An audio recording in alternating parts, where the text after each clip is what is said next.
Mikko Lilleorg, Tallinn, Estonia. Nick Matthew, Minnesota, United States. Dallin Pepper, Florida, United States. Tudor Magda, Washington, United States. Björgvin Karl Guðmundsson, Hveragerði, Iceland. Aniona Dai, Faraud, Spain. Julius Kieser, Leipzig, Germany.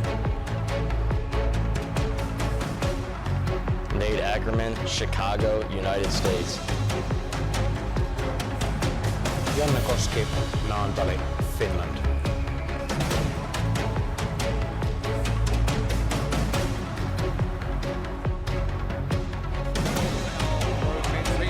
On the competition floor.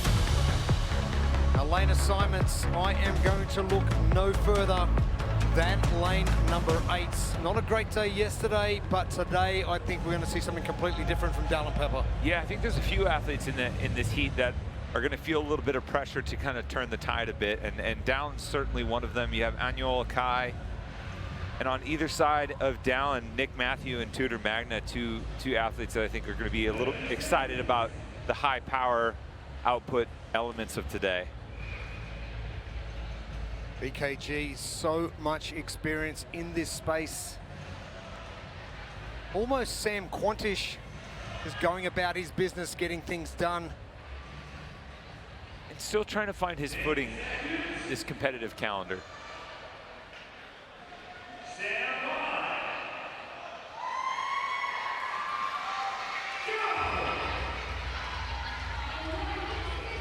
Pro 3 starting things off for the morning here at Arizona Athletics Grounds.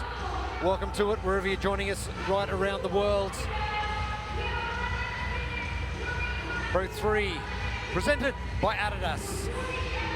Knees mental tackle, 40 calories on the ski erg, 30 toes to bar, 20 deadlifts at 385 pounds, 175 kilos, 30 weighted GHDs, and then 40 calories on the Echo bike for just a spicy finish at the end.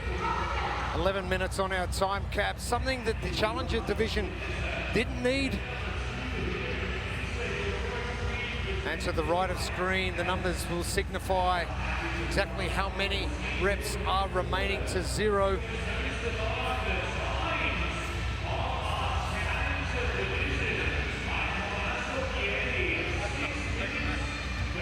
Our blueprint presented by Adidas, how to best strategize, I reckon, just get after it. Oh, yes, and with these heavy deadlifts, short, sharp sets, reduce the total eccentric load here and the taxing of the midline, and that opens you up to really rage against the machine. That's that little acronym there is for.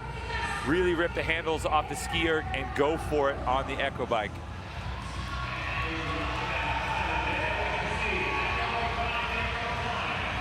Pepper, talk about a man on a mission.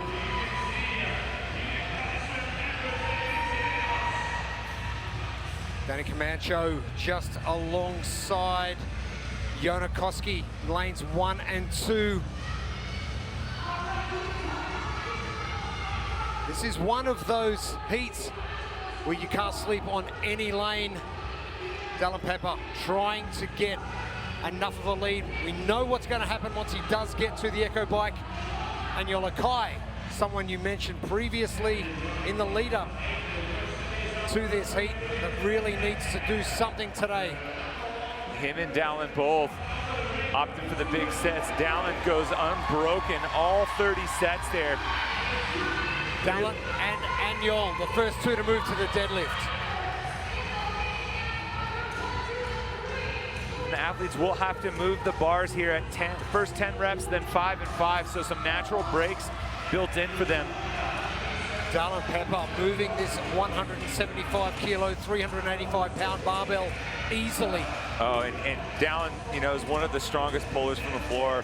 He's always had a big deadlift, and for him, this is light work. Tudor Magda moving alongside Dallin, but not for long, as Pepper on his last set of 5. Liliorg in lane 10, sneaking away. Koski with a shorter range of movement to the far left. Camacho moving, but Dallin Pepper making a statement, day 2.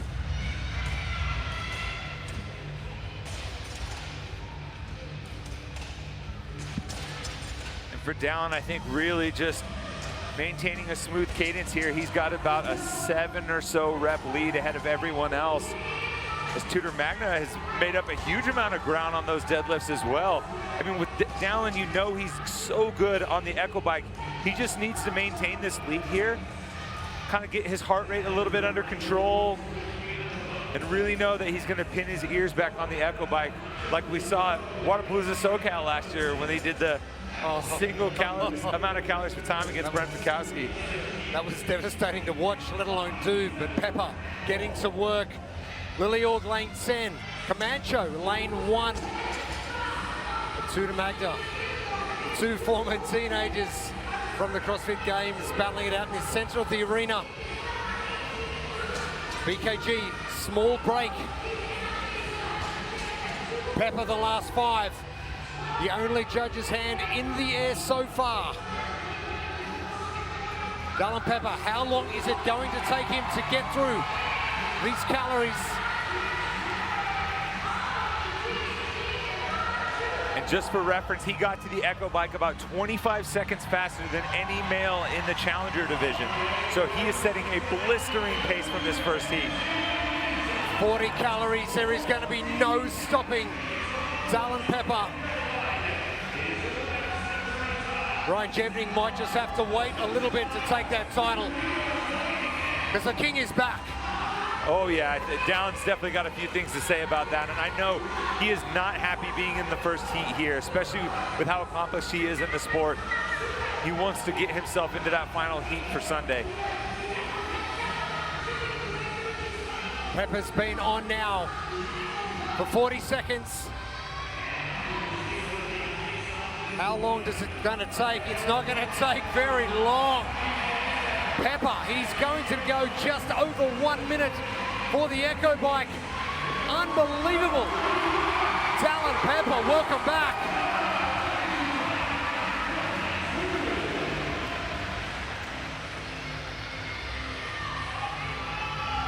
And let's give credit where credit's due. Dallin got on and started pedaling about 440, so he was just under a minute there for those 40 calories. That's, after all that work, man, that's someone who has definitely put in some time on that implement. Nick Matthew coming to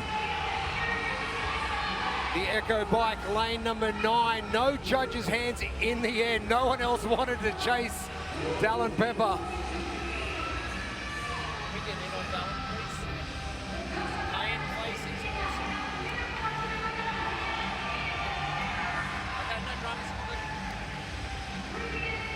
And Yolakai, he'll be next. And the 2 gentlemen who needed to move have done so. And unlike we saw from the first heat of the Challenger women, Ariel Sanders out in front, led from the front, finished in front. Same thing for Dallin, same thing for Aniol. The first 2 men to the deadlift, to the GHDs, are ultimately get the top 2 times so far. Mikko Liliorg is in. Tudor Magna and Danny Camacho battling it out together. BKG is in. Ackerman collapses over the line. Legs, I'm done.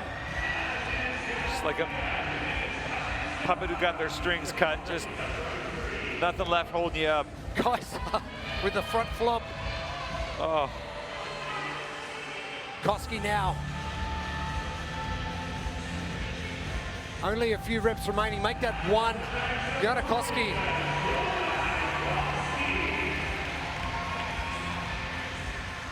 And I don't care how good an athlete you are, it's still going to hurt regardless of your time. Yeah. And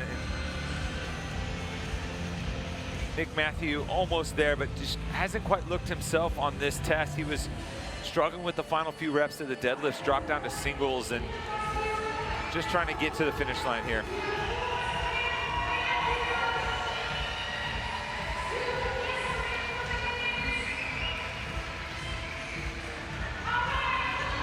well under that time cap.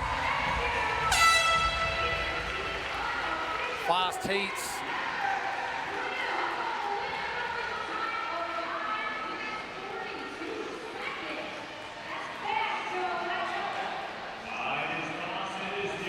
You can just see the effort. Not quite on your screen, but the bottom half, they're just out of sight. I mean, these athletes have hardly moved since they got to the finish. Human rubble at the finish line. Travis Mayer, Georgia, United States.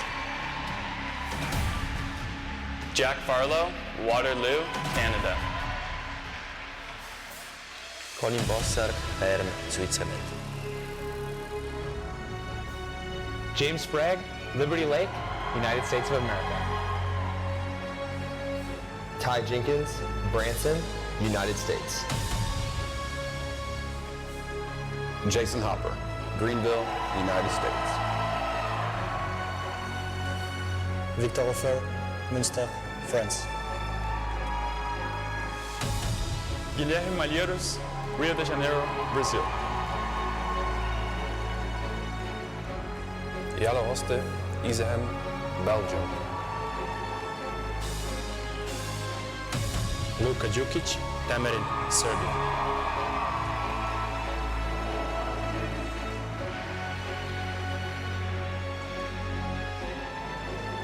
Lane assignments for our second of our pro men's heats.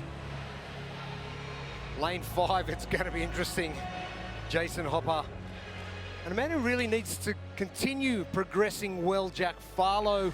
We're expecting big things from Farlow later on today. Can he back things up? And maybe pull the trigger a little bit early. Yeah, and there's a few athletes in this heat between Hopper, Sprague, Farlow that I think want to make a push and have tried to contend for that title of King of the Echo Bike, but also the skill set lines up really well here. So they have the mark in front of them. They know what they got to beat, and it's an opportunity for them to try and take that top time down. And for an athlete like Ty Jenkins, something to really challenge yourself with, really start pushing up that leaderboard. Ty also a multi-year teenage division champion, so trying to follow in Dallon's footsteps and making that switch to the individual side. Third workout of the competition, the first of today for the pro men. This one is called Pro 3. 40 calories on the ski. You get the men are tackling right now. Then progress to the rig, 30 toes to bar, 20 deadlifts, 385 on the bar, some weighted GHDs, and then finishing with that brutal set of echo bikes. But one thing you don't see on there, the wobble to the finish line should be a movement all in its own. Dallon Pepper showed us exactly how to do it in 5 minutes and 41 seconds. Tommy, the blueprint presented by Adidas. Well, he had some short and sharp deadlift sets, lots of midline work here. You can be aggressive with short, fast sets, reduce the fatigue by partially removing the eccentric loading, and you're gonna have to rage against the machine here. Go hard on the ski and the echo bike. Start strong, finish strong if you want a chance to win. 11 minutes on our time cap.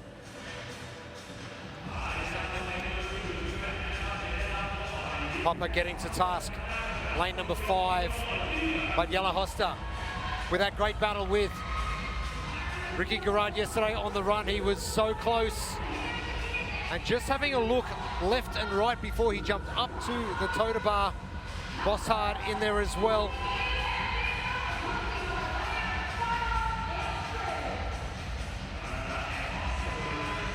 We all know that it is going to come down to the echo bike at the end, but you've got to progress quickly and transition just as fast. Yeah, and there are a few kind of checkpoint thresholds here for sure. And Dallon laid it out in that previous heat. Dallon went unbroken on the toes to bar. He did the 10-5-5 sets where there's required transitions on the deadlift without really much rest.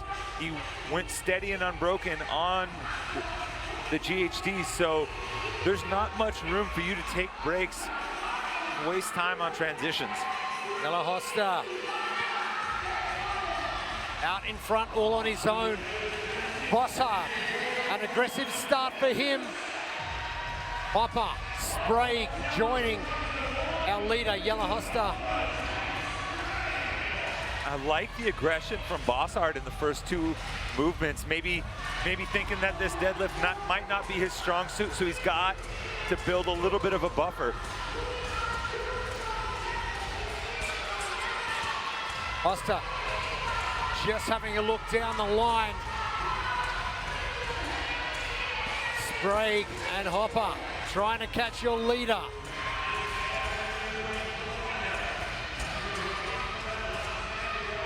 Oh. Sprague now jumping into the lead. His deadlift sets short, sharp, and fast. And he has overtaken both Hopper and Yellow, who are starting to slow. Yellowhoster took a long break before that final set of 5. 3 of our taller athletes, Sprague, Hoster, and Hopper. Hopper now overtaking Hoster as well. Travis Mayer in lane 10 is starting to make a charge. He's someone who has been known across his career to really send it on some of these machines. All 4 of our men currently in the lead. Very tall, all over 6 foot. Jack Farlow joining them now in 5th. And the time to keep your eye on, 4:40. That's when Dallin Pepper was on the Echo bike and pushing.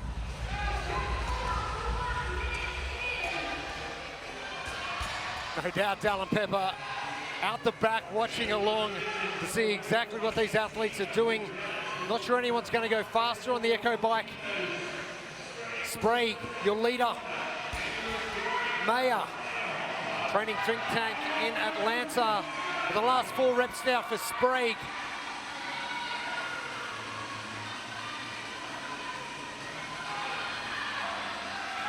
And that push from Bossard may have cost him. Sprague needs to get to work. He's 6 seconds behind Pepper. We're gonna have to see something heroic here from the James Sprague.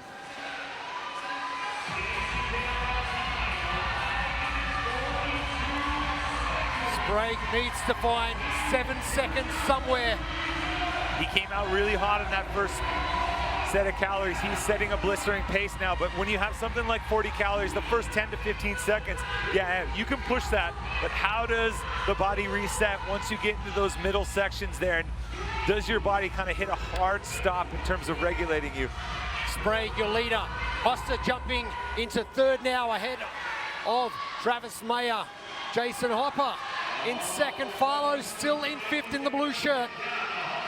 And athletes really going for it. We'll wait for the judge's hand in the air for James Sprague. He's in lane number 7, and the judge's hand goes up. 5:41 has passed. Dallin Pepper, still your leader. Victor Hoffer joining them on the bikes, but Sprague is going to win heat number 2 of our pro men.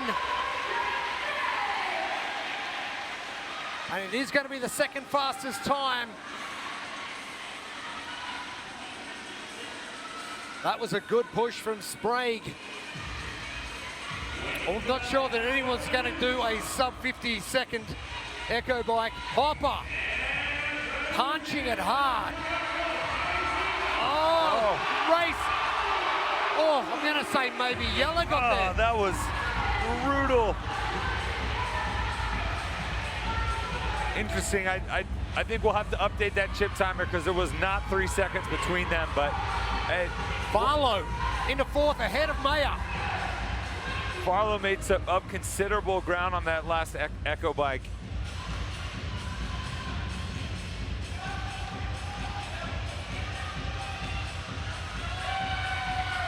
Jukic will be next. Lane number 10. Bossard to the far right. May have bitten off more than he could chew in the first bits. Luca finishing up just under 7.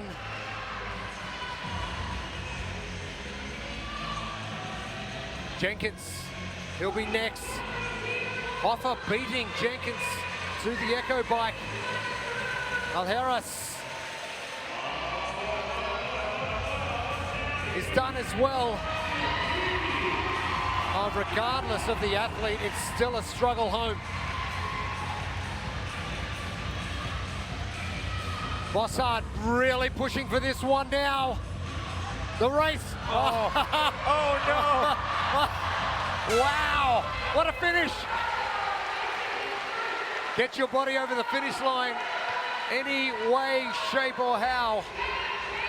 I mean, he may have tripped, but Victor Hoffer made that about as graceful as you can with his gymnastics background. Little tuck and roll. I wonder if he could have even handstand walked his way home instead of using his legs. His arms probably felt better than his legs did.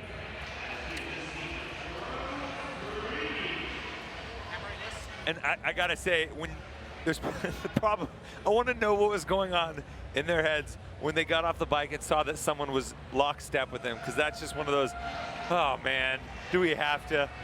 Two worst things, looking at the echo bike as you get to it before you start, and then that same scenario where you look over. Sprague just pointing at his chest going, yep. But he did mention on social media yesterday that the 2 mile. Ty Fellner, Chelsea, Canada.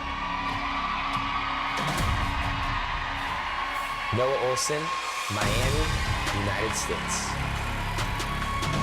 Justin Medeiros, Boise, United States. Ricky Garrett, Wollongong, Australia. Austin Hatfield, West Virginia, United States. Roman Brinikov. Jay Crouch, Melbourne, Australia. Samuel Quant, Washington, USA. Chandler Smith, San Diego, United States of America. Colton Mertens, Iowa, United States.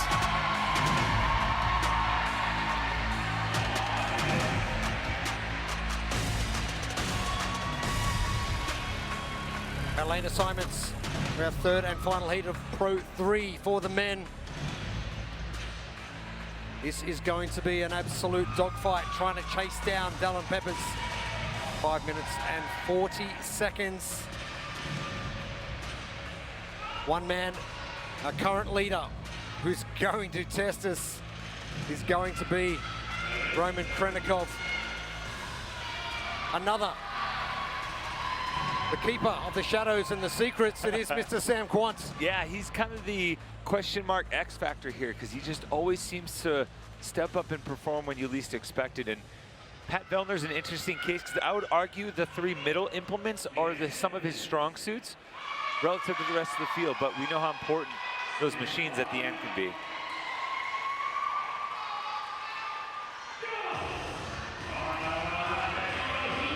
Underway for the third and final heats. This is Pro 3.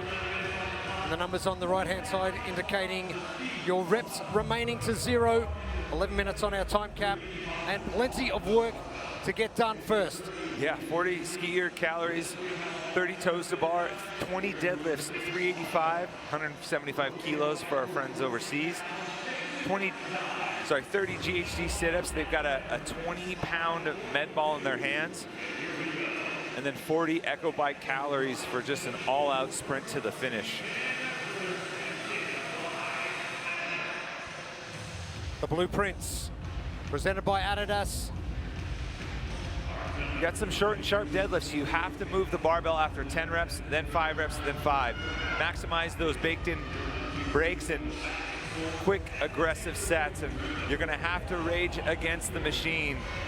I know you love them, Jeremy, one of your favorite bands, and you're gonna have to be aggressive at the start with the ski and at the Echo Bike, and we just saw Pat Vellner on your screen. We got word from him that he's gonna send it here. He's willing to crash and burn if necessary, but he's at a point where he has to kind of go for it if he wants to put himself in a position to podium. And this is something we're used to seeing from Pat, right? Digging himself out of the hole, really kind of stomping the gas in certain events and being unafraid of what's gonna happen if he doesn't succeed. Very apologetic after tour stop number 1 with his performance. Got back to work. and training the house down.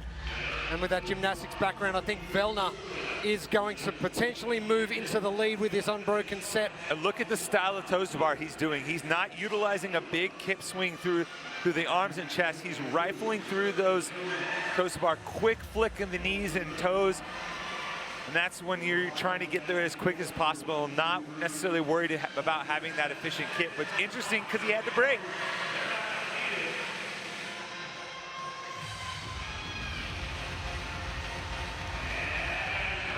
Olsen, your leader, 30 done. Deadlift coming, Krenikov in a rush.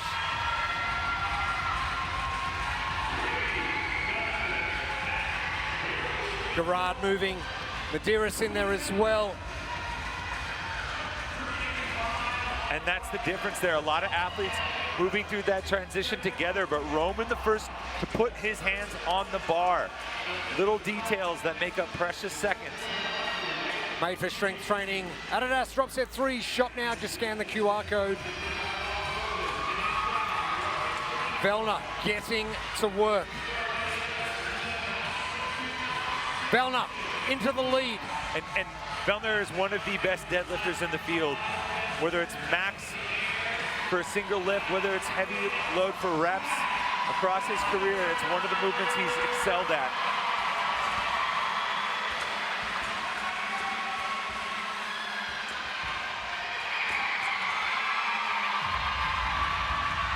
Vellner's really got to get to work here to put some separation between him and now Justin Medeiros, Chandler Smith, and on the outside, far left of screen, Colton Mertens with an impressive performance yesterday in Pro 2. Can he back it up with his back half of Pro 3?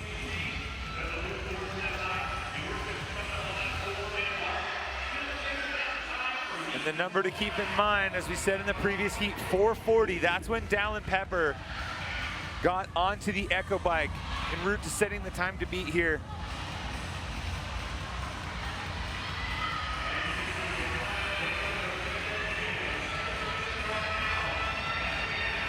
Hatfield the last onto the GHD. Juggles on the leaderboard coming. Vellner. Oh no.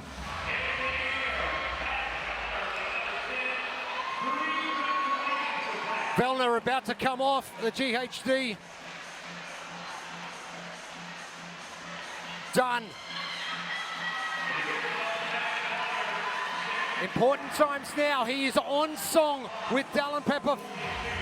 He had a 2-second buffer by the time he started pedaling.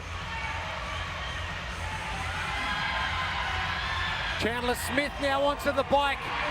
This is where Pat Vellner can really start to make a move up that leaderboard.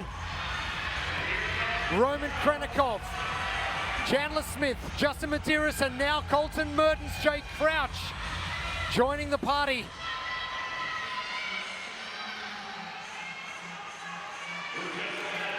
Patrick Vellner, the soda bar. It was a risk, a gamble, and potentially could pay off for him. Chandler Smith down in lane 2 alongside Colton Mertens. 2 of our top 4. It's going to be close. Patrick Vellner, can he get the 5 minutes and 40 seconds? No, he can't. Vellner is going to get the second fastest time. What a result, Patrick Vellner. Ooh, we have to go back and check because it was close. James Sprague right around that 5:46, 47 time as well.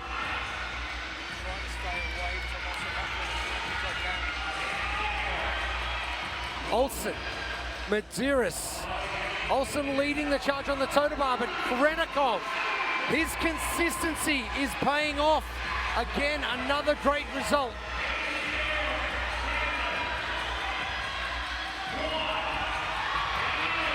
Chandler Smith battling with Sam Quantz.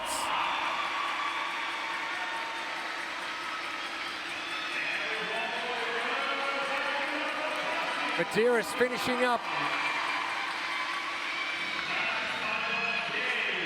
Mertens will finish behind Jay Crouch.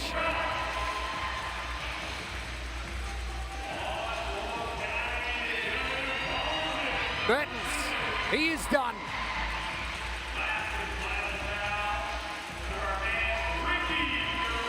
Gerard, just under that 7-minute mark.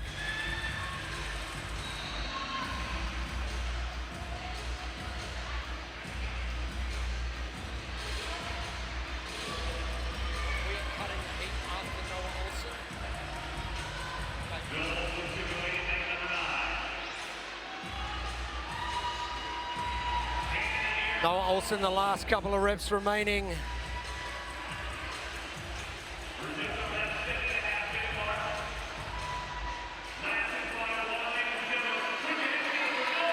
It's still 7.5 minutes from Noah Olsen. That was quick. Credit to Pat Vellner for throwing himself out there. You know, I don't want to say desperation was the motivating factor, but you know, there are times where you feel like your back's against the wall and you got to take a chance, and he did. And even though he couldn't quite hold on and take the workout win, you know, a top 3 finish, top 2 finishes is going to work nicely for him. Well, we know consistency is going to be the key to success. Linda Keesman, Amsterdam, the Netherlands.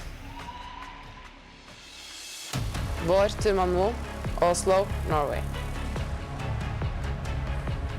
Elena Carratalá, Villarreal, Spain. Kyra Milligan, Nashville, United States of America. Paige Senenza, Pittston, United States. Manon Angonez, Chamonix, Belgium. Olivia Kerstetter, Kansas City, United States. Sydney Mikulishin, Winnipeg, Canada. Hannah Black, Texas, United States.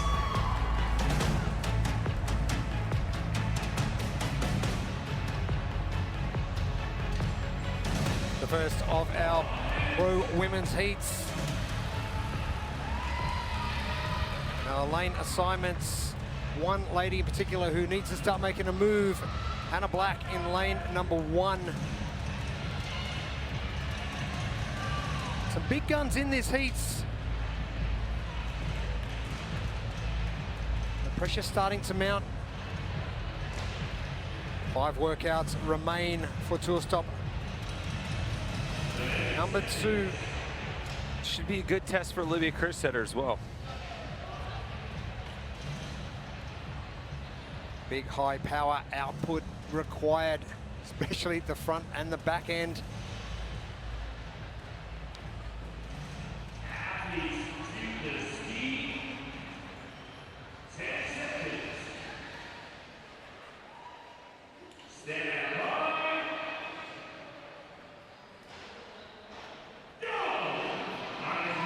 So athletes get started with the ski.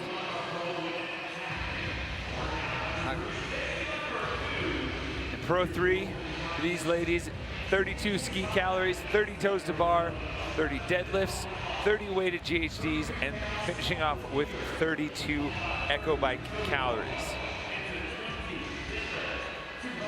11 minutes on our time cap. Not one of our heats so far have needed that time cap. Our blueprint presented by Adidas.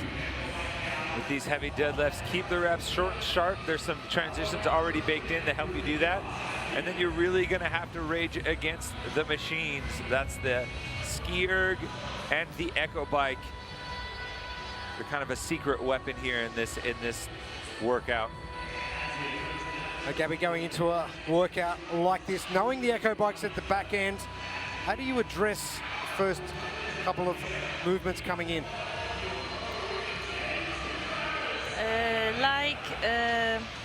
Like we saw on the men's side, there's not really pacing or strategizing here. Well, like Pat Vellner said during his interview, you just kind of need to go. This is a very short workout, so maybe just pace yourself shortly on the ski erg, and then you just gotta go. Linda Keesman, one of our athletes from the Netherlands. Manon Agones, the first to move. And Tommy, one athlete you did mention, Olivia Kerstetter. Very similar to Dallin Pepper in the way yesterday was approached. Probably not overly happy with the results from yesterday, but it is time to make a move. Yeah, you know, the run, a bottom 3 finish for Olivia, started to kind of bounce back a little bit with a 16th place finish. Sorry, 18th place finish, and I think she can continue the momentum here and slowly start to build back to the performance level that she's capable of. I think she's looking forward to pick up that barbell finally. And she's very known for being great at the machines, so she's gonna crush that bike at the end. Manon Agones, Kerstetter will battle it out. We know how well Olivia Kerstetter can move a barbell. Mikulishin and Hannah Black also very comfortable with a barbell. Made for strength training, Adidas drop set 3. Shop now, just scan that QR code on your screen. Olivia is wasting no time between the deadlifts. We've seen different strategies over different heats of our challenger and our pro. Go hard at the start, pace the middle, go hard at the end. We've seen athletes pace it through the start of it and go the back end. We haven't seen anyone at all slow down on the Echo bike, not deliberately anyway. Yeah, and it really comes down to how these athletes are going to lean into what their strengths are, right? You know, even on the other side of that, we saw someone like Colin Bossard go hard early because he knew that the middle section was going to be tough for him. Kerstetter doing exactly that with one of her favorite movements, a barbell in hand. And let's not forget that the weight on the barbell for the pro division is a bit slightly different. So yeah, so that's why everyone is moving a bit slower in the middle part. 122 kilos, 270 pounds on our barbell for our women in the pro division. This is heat 1 of 3.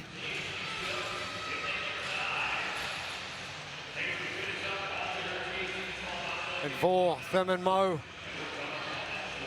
one of those athletes, a bit of a surprise pack at tour stop 1. Our eyes are now well and truly open and ready for whatever she is going to deliver.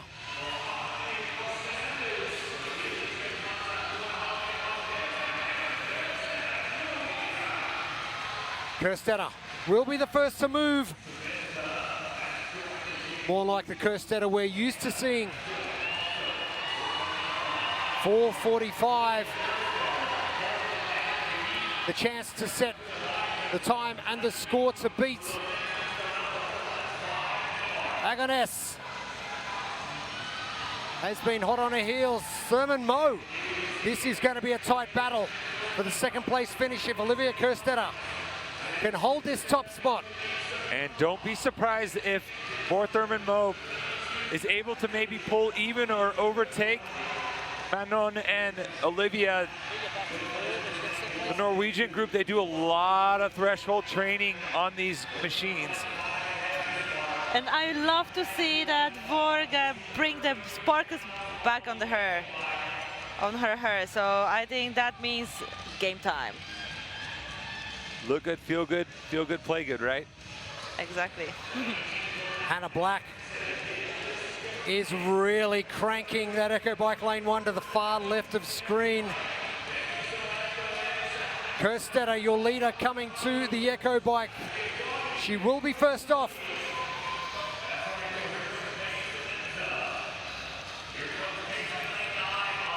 Samantha joining the ladies on the Echo Bike.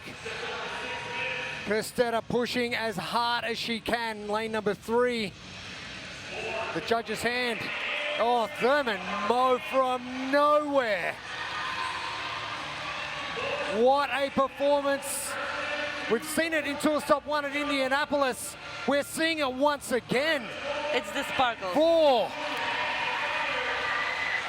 Great finish. And what a deficit to make up. Agones battling with Kerstetter battling with Black. It will be Kerstetter next, Agones. Hannah Black, the result she needed. Nice push from Hannah Black on the back half of that Echo bike and making up some precious points. Thurman Moe again.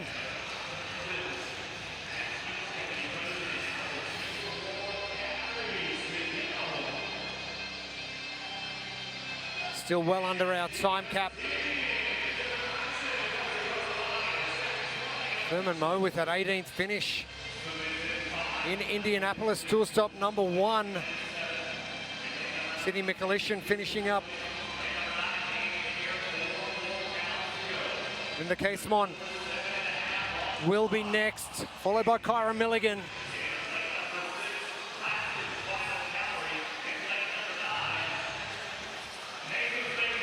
Casemon said overnight that today was the day to get to work and get some points.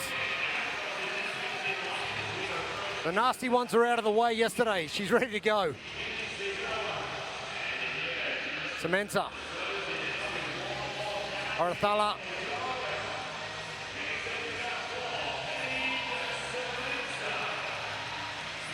Samantha done.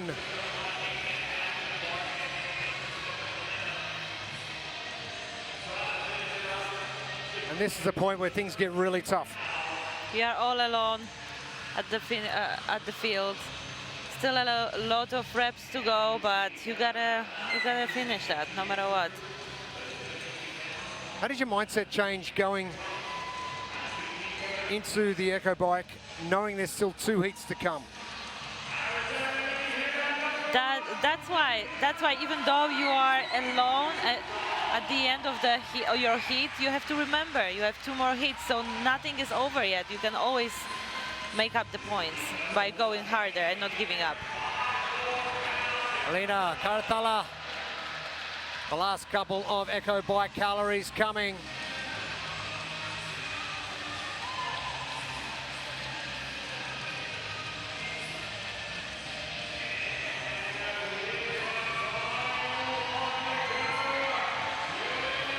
Karatala done. The roar of the crowd.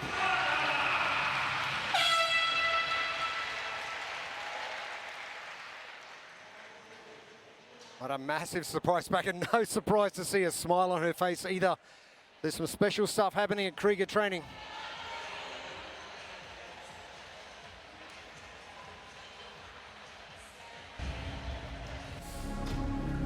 Jennifer Muir, Glasgow, Scotland.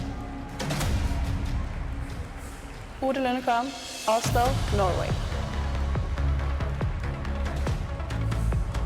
Brooke Wells, Nashville, United States of America. Emily Rolfe, Vancouver, Canada. Sydney Wells, Nashville, United States. Laura Horvath, Budapest, Hungary. Annika Greer, Prince Edward Island, Canada. Danny Spiegel, San Diego, United States.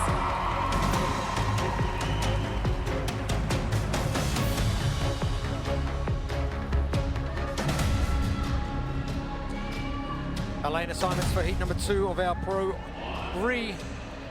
This is the first workout of our second day of competition. Our second tour stop on our way to the tour stop finals in Copenhagen later this year, December 18 to 21.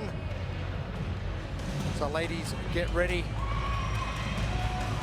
The Wells sisters competing almost side by side.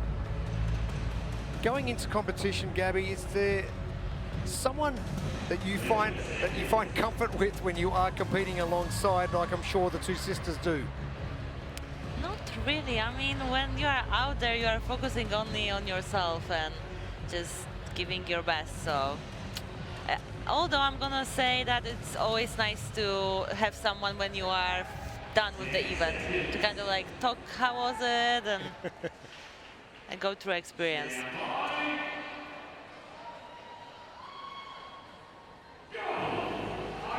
second heat underway. Laura Horvath. The move needs to start coming now, and it's going to start with Pro 3. Yes, this second women's heat is going to tackle skier calories, toes to bar, deadlifts, weighted GHDs, and echo bike calories. For the pro women, 270 pounds, 122 kilos are on the barbell. They're going to have a 14-pound med ball in their hand for those GHDs. And the time cap here is 11 minutes, and it hasn't been an issue as far as getting under the cap so far. 7:31 our time to beat for Thurman Mo from heat number 1.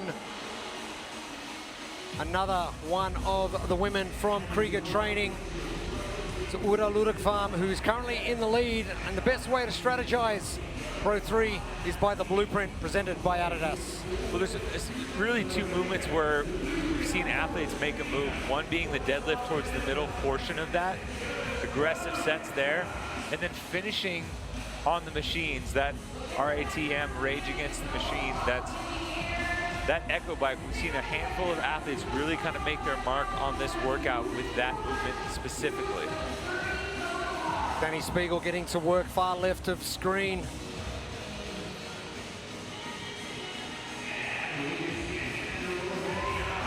One half of the Wells sisters.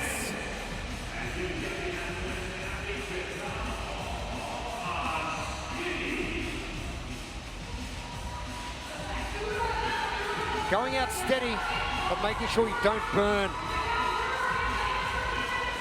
too much of the tank. Uda Ludwigfarm still in the lead as the girls move forward to the toe to bar for the first time.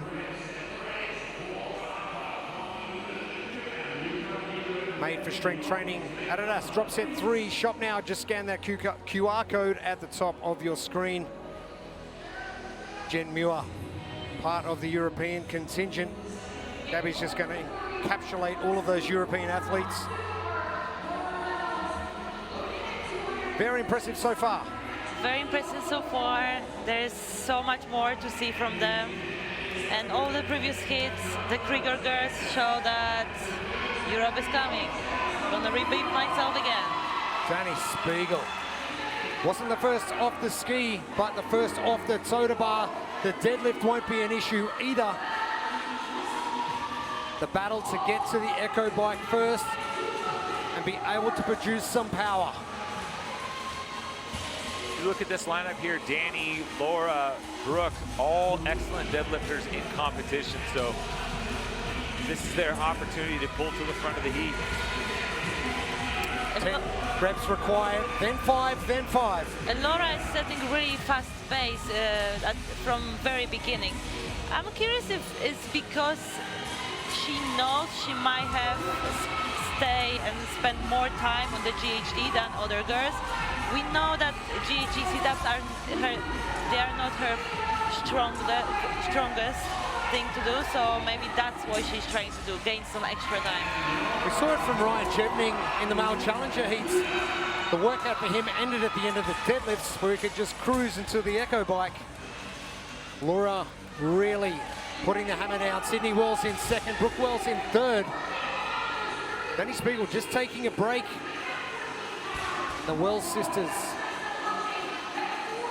Ludwigfarm now moving to the GHD. 30 GHDs required. With the med ball, it is 14 pounds or 6 kilos.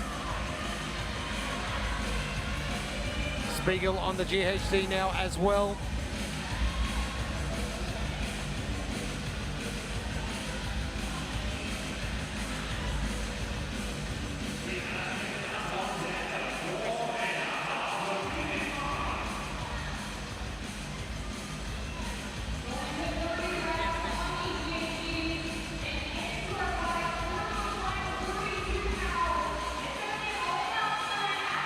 Four and a half minutes down, 11 minutes on our time cap. Laura Horvath, the first to the GHD. Gabby, she might have been working on him a little bit. It looks like, and now it's her very strong suit. It is game on now, 7:31 our time to beat. Sydney Wells next. Brooke Wells will be third. Laura the chance to take the fastest time so far. One more heat to come. Jen Muir just ahead of Uda Ludwigvam.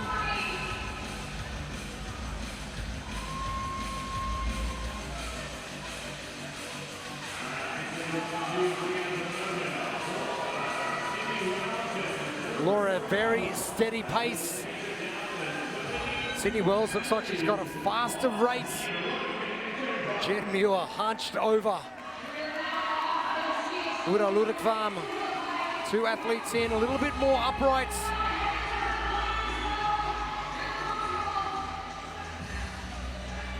Emily Rolfe joining the other ladies. The battle to the finish now, 7:31 is our time from Vor. Laura Horvath, a chance to start progressing. 5 reps remaining for Horvath.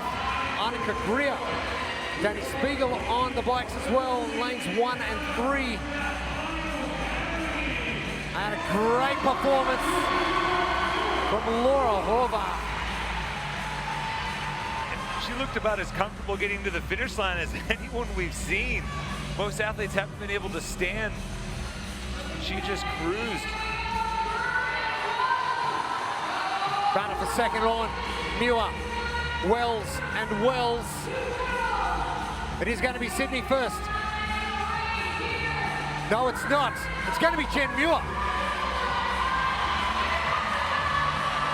Oh, Brooke may have jumped Sydney by a millisecond. Classic twin sibling behavior right there. Nope, I'm not gonna let you have this. Ludwigvam finishing up. The twins finishing milliseconds ahead of each other. Great push from Jen Muir. We had a front row seat here. She's the lane closest to us, and the minute she got on the bike, she wasn't upright. She was hunched over, leaning into those handles, and able to overtake both the Wells sisters. Rolfe, great finish from her. That's a hard thing to do. Get that push late. Spiegel, lane number 1. We just ahead of Annika Greer.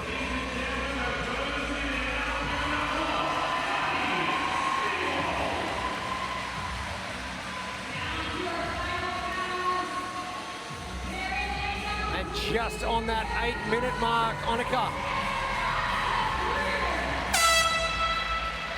Done. 3 minutes under time cap, the entire heats.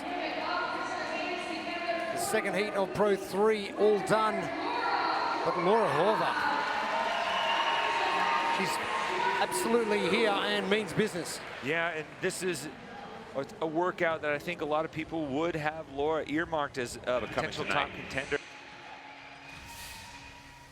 Ella Wilkinson, Wigan, United Kingdom. Ariel Lowen, Texas, United States. Lydia Fish, Wisconsin, United States of America. Amy Kringle, Isle of Man, UK. Lucy Campbell, Nottingham, UK.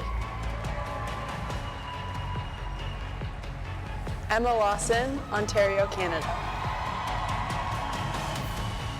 Andreas Solberg, Oslo, Norway.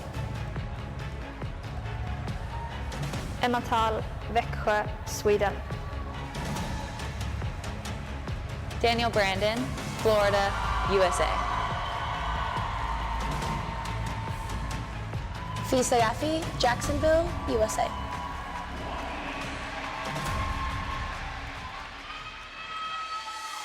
Third heat hitting the floor. The ladies getting ready.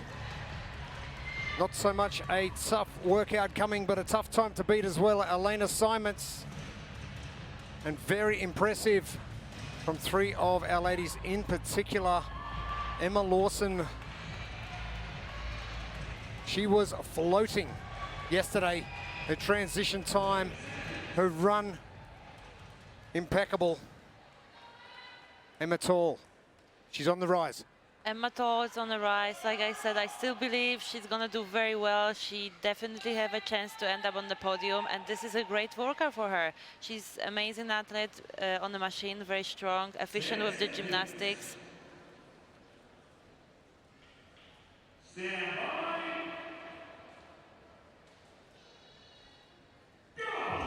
Lucy Campbell just gracing our screens as well. I think now we're just starting to expect Lucy to be there. Yeah, it's deja vu for the last few workouts where she's up at the top, and she's going to have her hands full as her in this final heat attack 32 ski calories, 30 toes to bar, 20 deadlifts at 270, 30 weighted GHDs, and finish off with 32 echo bike calories. And that time cap of 11 minutes shouldn't be an issue. It wasn't for Laura Horvath in the previous heat. 6:22 the time to beat. The blueprints, all thanks to Adidas. And if you watched Laura Horvath's performance in the previous heat, I think she embodied this perfectly. Short, sharp, aggressive deadlifts with those baked-in transitions at 10 reps, 5 reps, 5 reps. And then you're gonna have to rage against the machine because Laura Horvath came out hot on the ski erg and really aggressive on the echo bike. We've seen some athletes make up some considerable ground on that last echo bike. It's almost an ace up the sleeve if you know you can really push it there. She mentioned in her interview as well that hip hinging movements all the way through once you do get to the echo bike, and managing that fatigue is the important factor here. Yeah, I mean, you're pretty much all of the first 4 movements are hip hinging, and over time that interference really piles up, and trying to keep that heart rate down through it as you get to the echo bike. Made for strength training, Adidas drop set 3. Shop now, scan the QR code on your screen. Kringle. And Emma Toll in the lead so far. It's going to be a great battle. Emma Toll, Amy Kringle. They have got about a 5-rep lead over the rest of the fields.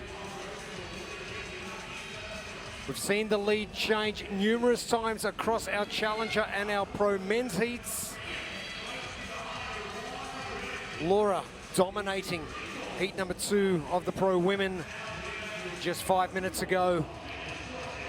It was such a fast time from an earlier heat. It's very similar to what we saw from the men, that Dallin Pepper putting the time down in the first heat kind of forced a lot of the later heats to just go for it. Like, if you want this 100 points, you're going to have to take a chance. We saw it from Vellner and Sprague and Hopper.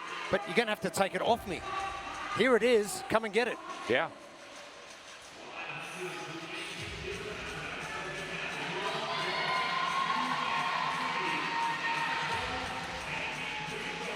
The 3 ladies leading the charge. Emma Toll, Amy Kringle, Andrea Solberg. Bit of a gap back to Ariel Lowen, Danielle Brand, and Fisa Garfi, and Emma Lawson, your overnight leader. And the deadlift, one of those movements that is going to be difficult if you're not used to the loading and breaking this up, especially with that core fatigue from the ski and the toe to bar. And I kind of feel like it's a big disadvantage when you are not able to do them unbroken, because you are using this momentum when you are bouncing from the floor, and when you are starting and doing doubles or singles, it's just so much more taxing for your whole body. And it's all taking the lead.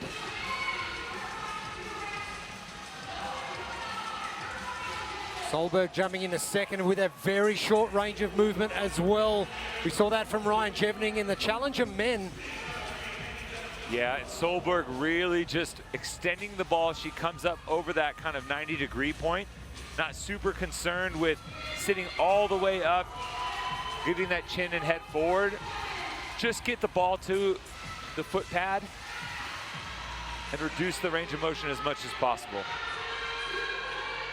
And it's all overnight in 5th position. Seems like Solberg just working a little bit harder at the bottom end of that GHD just to reach back and touch the ball. Toll to work, 6:22 is our time.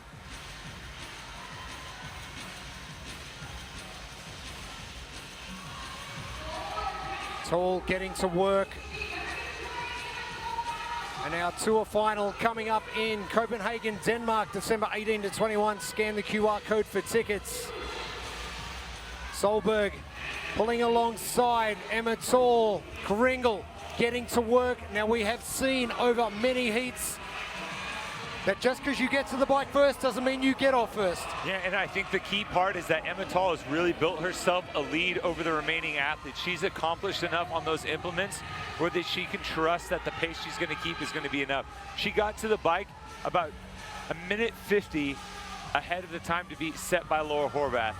I'm going to go out on a limb here, Gabby, and say that a minute 50 for 32 calories is more than approachable for a woman like Emma Tall.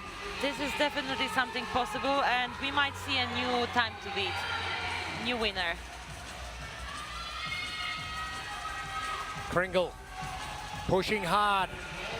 Winner of Pro 1 yesterday, the 2-mile run. Almost looked like Kringle was smiling there on the Echo bike.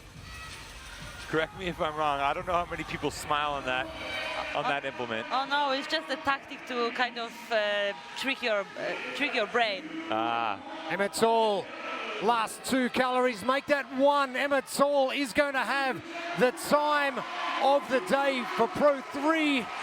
It is 6:09 unofficial time.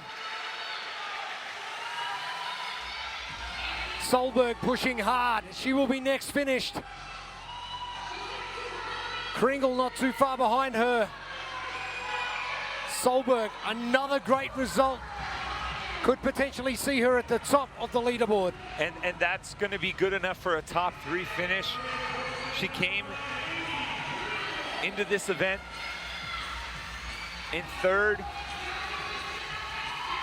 And as far as the leaderboard is concerned, the one athlete still on the GHDs is Emma Lawson. Kringle finishing up, as is Ariel Lowen. And Tommy, as you did mention, Emma Lawson now just moving to the Echo bike. And all of that hip hinging not going to do great stuff for your lower back, so maybe just easing off a little.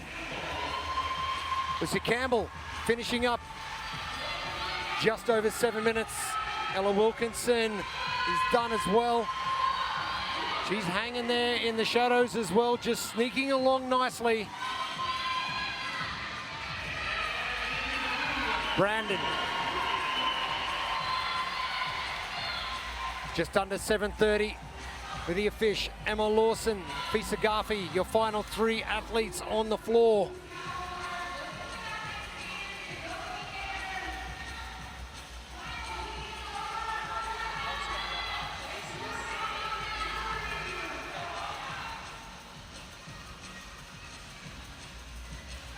Fisa Garfi will be your next athlete finished.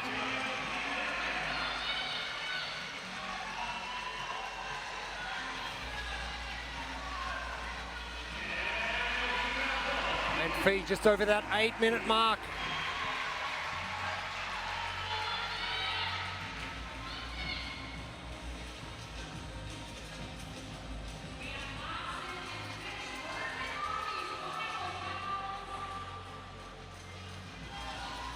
At the point where the calories, they just don't want to tick over anymore.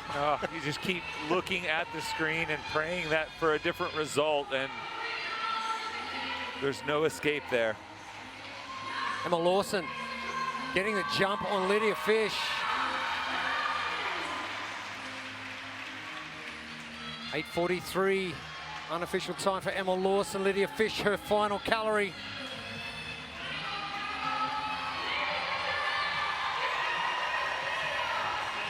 And our final heats of our pro women complete for the morning. Emma Tall. What a great results for her. Andrea Solberg as well, still in touch. The competition floor. Mikko Lilleorg, Tallinn, Estonia. Nick Matthew, Minnesota, United States. Dallin Pepper, Florida, United States. Tudor Magda, Washington, United States. Björgvin Karl Guðmundsson, Hveragerði, Iceland. Aniol Gai, Zarauz, Spain. Julius Kieser, Leipzig, Germany. Nate Ackerman, Chicago, United States. Jonne Koski, Naantali, Finland. Daniel Camacho, Pamplona, Spain.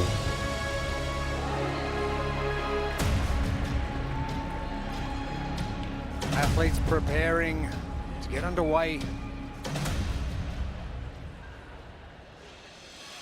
Pressure starting to mount. Elena Simons.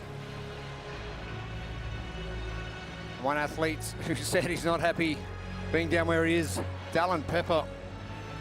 After what he did this morning, I don't think we're going to see him down here very much. Not much longer. He was able to move up 10 spots into 16th as we enter this two-part, along with Aniol Kai, who went from 21st to 14th. So 2 athletes on the move in this heat. Lilleorg expect some big numbers, and Pepper more like we're used to seeing, not so much yesterday.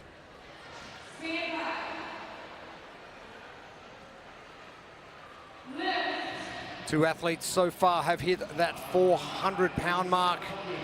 Wyatt Taylor at 400, Tola Maracano at 410 in our Challenger division. How many more can we add to the list? I think Mikko Lilleorg might have a say in that number.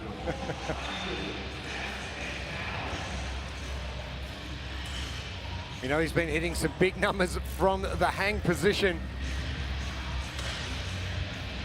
What if the movement standards will allow just a deadlift and then he can go from the hang?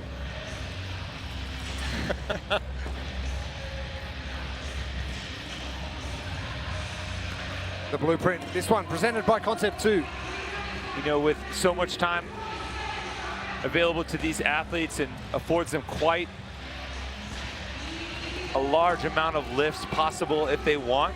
Plenty of rest in between. No reason why you don't have a progression mapped out for each lift, whether you hit it or not, so you can attack with confidence.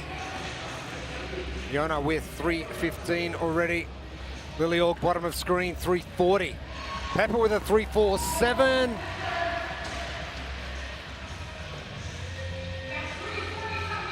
Lilleorg 340. That is more than 340. That looked way heavier. I'm pretty sure that's 385.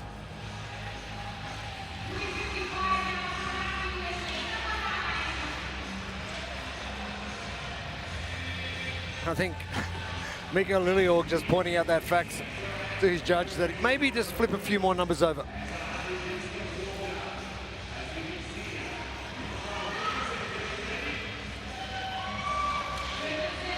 .375, 2 to Magda.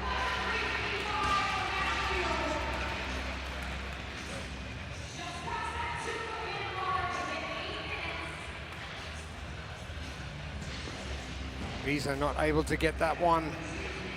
Some aggressive jumps already. I mean, we're 2 minutes in. There's a handful of men north of 365, 370.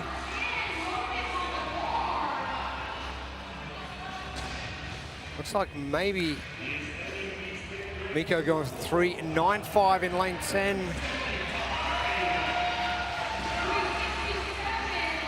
Strong lifts, Tudor Magda 375 and Dallin 367. Nate Ackerman looking good under that barbell as well.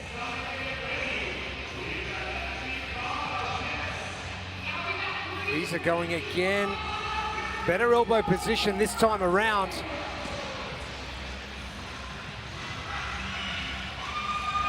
Speed of those elbows. It's a good gauge whether that bar is going upwards. Big jump. Mikko Liljeorg.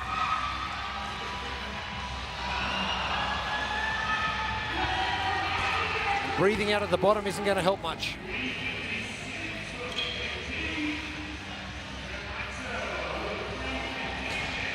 Going comfortable under that one. Liking the progression from Dallin. Just steady numbers.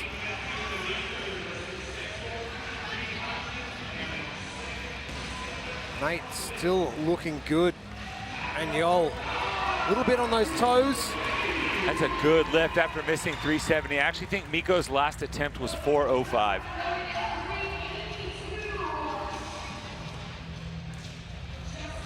So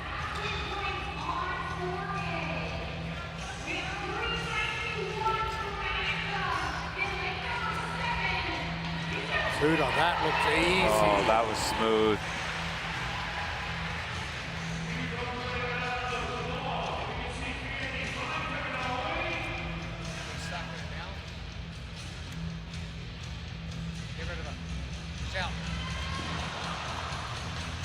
Now, Mikko jumping ahead so much, has that fatigued him a little bit too much? Yeah, he opened with a huge weight, got the first lift, and then hasn't been able to recover since. I mean, at this point, with three lifts and 2 failed attempts, he's already starting to get passed by athletes that were a little bit more conservative and built themselves up. A good lift from Nick Matthew. The previous one he wasn't happy with at all. That one looked a lot smoother. Oh, speed under. Oh, and Yol. And I'm not going to lie, that looked good 90% of the way. He was so fast out of the bottom. Dallin just soaking this crowd up.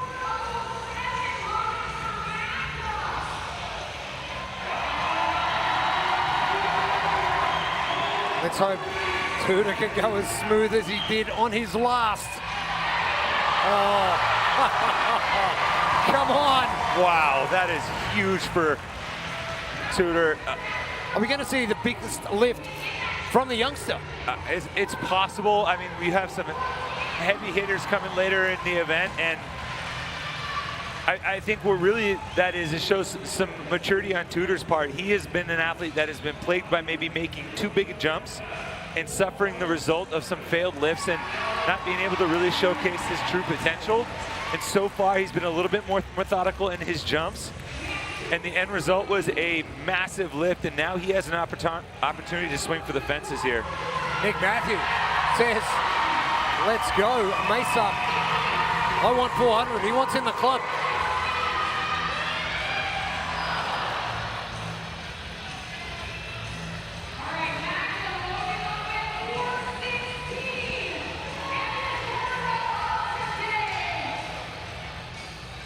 And Anyol Kai, good lift at 385, opting to conserve some energy here for this. That's a good 5-minute break for Anyol. This 4B. And what's interesting is if Tudor goes for this next lift, I spoke to him during check-in day, and he said the one event he was looking forward to is 4B.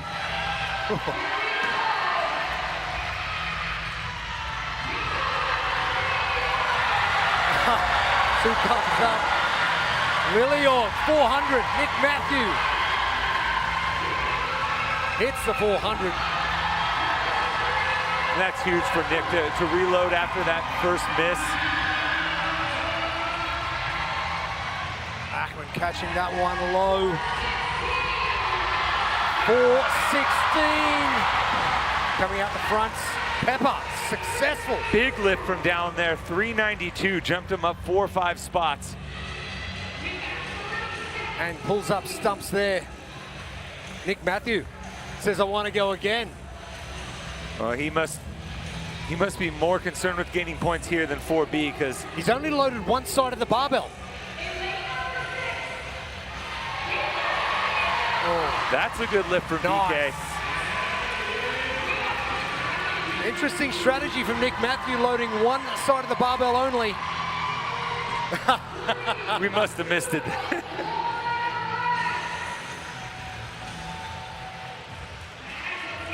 I mean, Nate Ackerman, an attempt at 400, getting a 395. That is a big lift from the young man. You have Ackerman, Magda, and Pepper all north of 390. And if you remember, one of the biggest knocks in the teenage boys making the jump to individuals was the strength gap. Well, looks like they've been putting in the work. And they've closed it. 4B coming up next in about 90 seconds time, presented by Concept 2. They got a 500 meter row, had 400 on the brain there. 70-foot dumbbell farmer carry lunge, this time with 100 pounds in each hand. Just a straight shot with a heavy penalty if you drop the dumbbells or shuffle your feet. And Yolakai pulling up stumps early on 4A, giving himself a good 5-minute rest in between. And we're going to see something crazy from Anyol. Pulling up stumps, I like that. Cricket reference. Oh, okay. Pulling up stumps, end of day. Ah.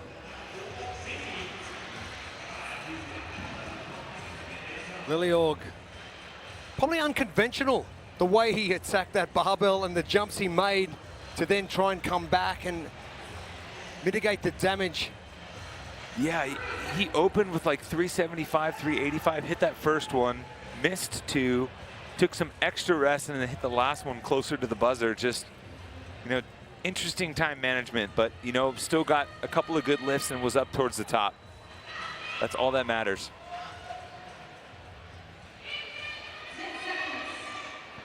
Love to see what Dallin Pepper can do here with this row.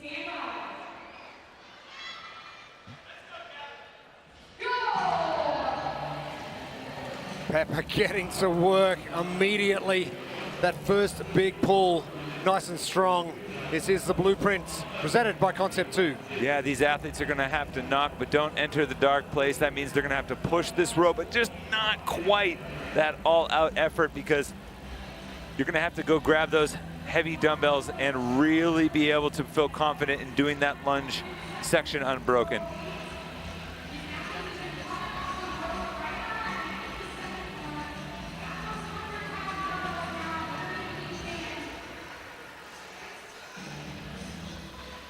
Elevate your training with the newest erg to the Concept 2 Fleet, the Strength erg. Scan the QR code on your screen. Comancho underway. Gabby, another European, doing very well in the Pro Division. Guess what I'm gonna say now? Europe is coming. So hitting a 500-meter row like this, how close to that red line are you sitting? I mean, this might really affect the grip on the dumbbells. I mean, in this division, in Pro Division, the dumbbells are slightly heavy, so anything can happen on that last few meters. Last meters coming up. Dallin Pepper is going to be one of the first off. In fact, the first off, and Yolakai not too far behind either. Getting to work is Tuta Magda first. The two youngsters battling it out in front, and Yolakai with that big stride length has made up a whole lot of room. Pepper is going to plow through. This is going to be an electric time. We've just hit the 2-minute mark. Pepper first, and Yolakai will be second. Dallin Pepper, yes sir, and Yol. Magda is in. Nick Matthew, Nate Ackerman now. Lilior getting sent back. That is going to be crucial. That was right on the last step for Mikko Lilior. That is just a tough turn of events. Koski's in, Kiza. And now BKG is finishing up.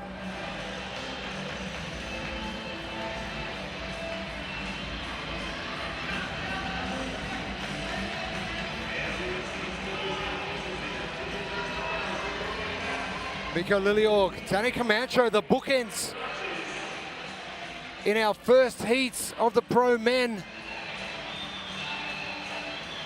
Even walking back with those dumbbells was a challenge after all the way for Mikko.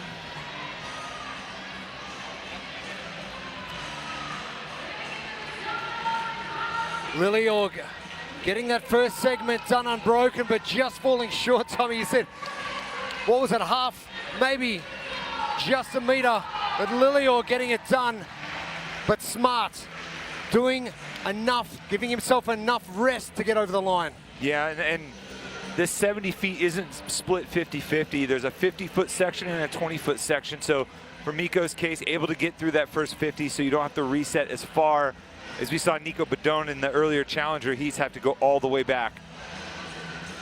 We talk about Dallin Pepper for a second. What an effort. You think about yesterday, not a great day, Dallin Pepper standards, and sweating profusely in Pro 2 yesterday, and something you don't see a lot of. This one, not so much, but he has had a great day so far. Yeah, and I think he really maximized his fitness in that lift, his strength. That 392, that's a big lift for him. And to back it up with a 1-2 punch and a heat win here in 4B, he's got to feel happy about that. He mentioned in his interview that part of it is about rebuilding that self-respect, right? After what was his worst day of competition and competing in this sport. I think he did a good job in rebuilding that there. He should be proud. Some massive lifts. Nick Matthew joining the 400 club. Tudor, that big 405. And Camacho thanking the crowd for their supports. And just not able to get this last segment complete. Adding more athletes to that 400 club as we tick along each heat. Some big lifting going on. Travis Mayer, Georgia, United States. Jack Farlow, Waterloo, Canada. Colin Bossart, Bern, Switzerland. James Sprague, Liberty Lake, United States of America. Ty Jenkins, Branson, United States. Jason Hopper, Greenville, United States. Victor Hofer, Münster, France. Guilherme Malheiros, Rio de Janeiro, Brazil. Jelle Hoste, Izehem, Belgium. Luka Đukić, Temerin, Serbia.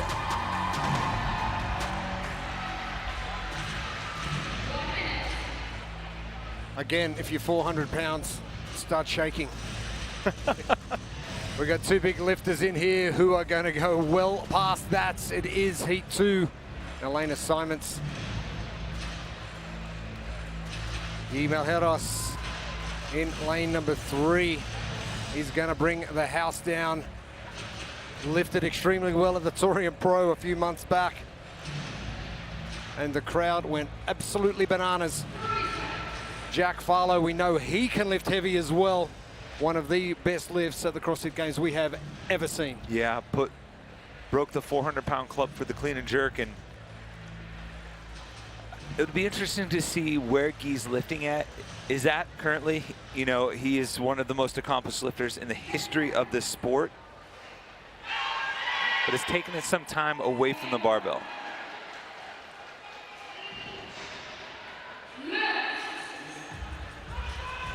Underway, 8 minutes. This is Pro 4A. These athletes will have 8 minutes to establish a max clean. Then they'll have a 2-minute rest where they'll reset for Pro 4B. And how best to strategize, get the best out of your lifting.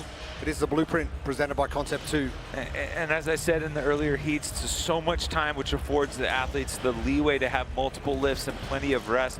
There's no reason to not have a clear plan of attack for these lifts to give yourself the best opportunity to maximize your strength. And, you know, we've seen some, what I would consider maybe some minor mistakes in terms of jumps or approach, but there's really a lot of opportunity for some athletes to hit some personal bests this time around. Farlow with an easy lift to start things off. Guy going heavy early. Oh my.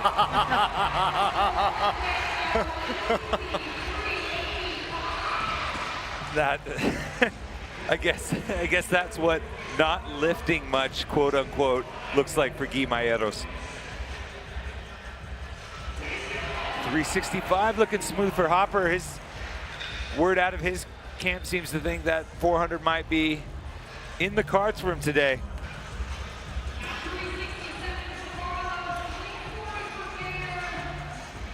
Rest all part of it, Gabby. And how long is too long and how short is too short? Oof, that's so personal. I think like a minute rest at least between lifts is something that you should do. But you have more time to do that with a 8-minute window. Farlow, 367. And I think Farlow's going to sort of grow into the weight as it loads on and get better and better each time. Yeah, that he opened a little bit lower than some of the other guys at 345, 367. Actually looked better in his second lift than the first. Sprague at 357.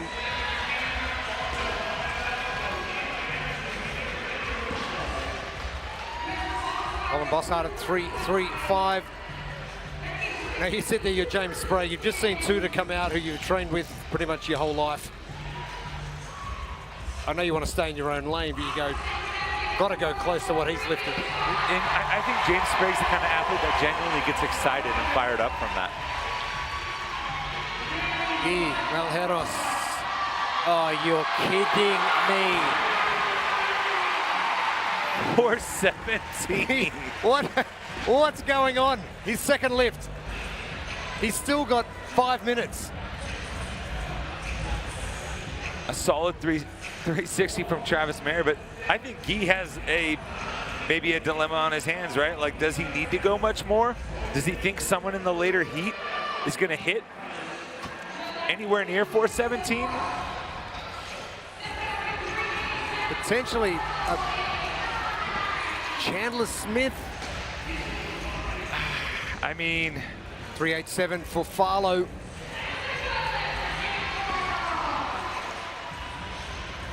In a second attempt, it's going for 400. Hopper going for it. Hosta. Determination on that face to get it up.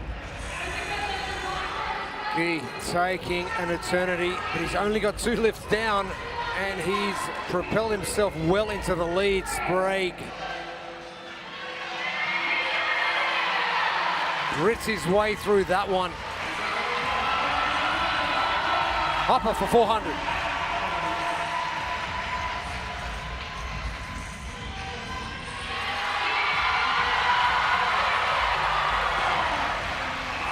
that's awesome. I mean, 430 coming your way, Mesa, Arizona.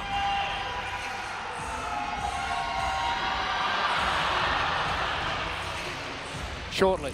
I've never seen him fail a lift like that. It's weird. You're just so used to seeing it go up so easy. But maybe getting at that limit of where Guy's starting to push himself to. Well, he's admitted to me personally that he doesn't really know his true maxes because he's never really actually been pushed to quite that limit. He's always lifted what he's needed to in competition. Harlow. 407, Jack Farlow. Oh, yeah. Wow. Easy. His lifts have looked better and better with each attempt, and it just kind of goes to show you that maybe he's one of those athletes that needs that priming, that long warm-up process by getting some good lifts underneath him. Pulling level with Tudor Magda with that 407. Guy Malheiros going again.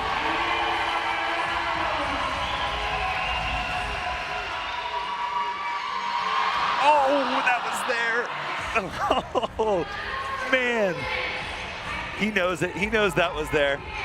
So maybe just another minute or so rest. Compose himself a little bit more. Hosta. Well, here's the thing. He's had 2 attempts at 430, and he still has 2 minutes left in the time cap.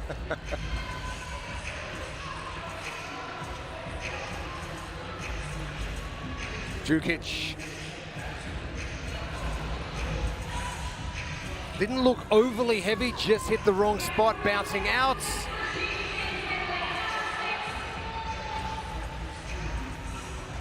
Hoffa with that right leg just coming forward in the last 2 lifts. Jenkins pumped. 376, dropping by 10 now. I think this is a smart play here.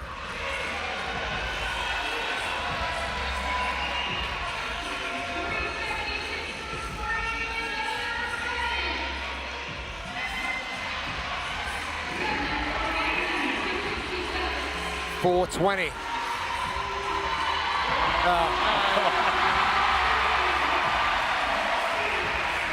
And a little bit more patient at the bottom, given that extra bounce, and he's so strong and so powerful that once he got into that right position, it was a breeze. That's a nice play from Guimayeros.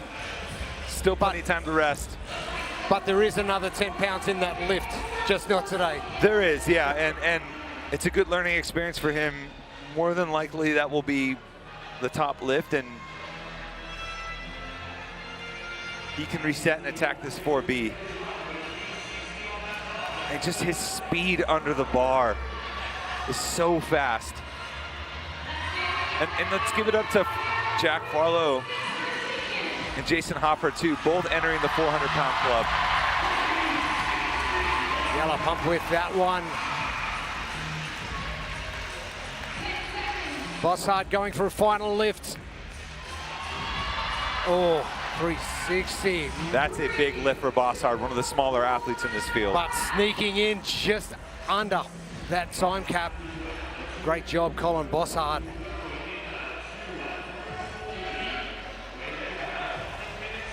With all the work that he has put in on the strength side,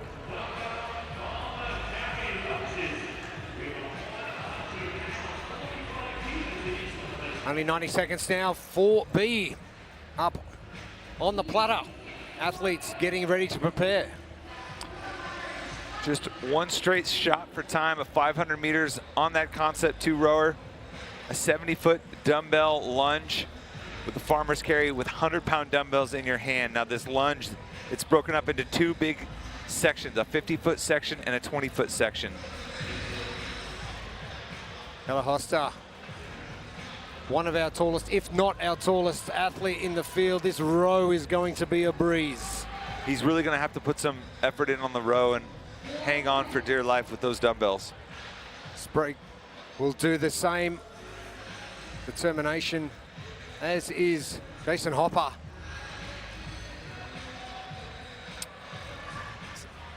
Those tips are noticeably less frosted than they were in Albany a few weeks ago.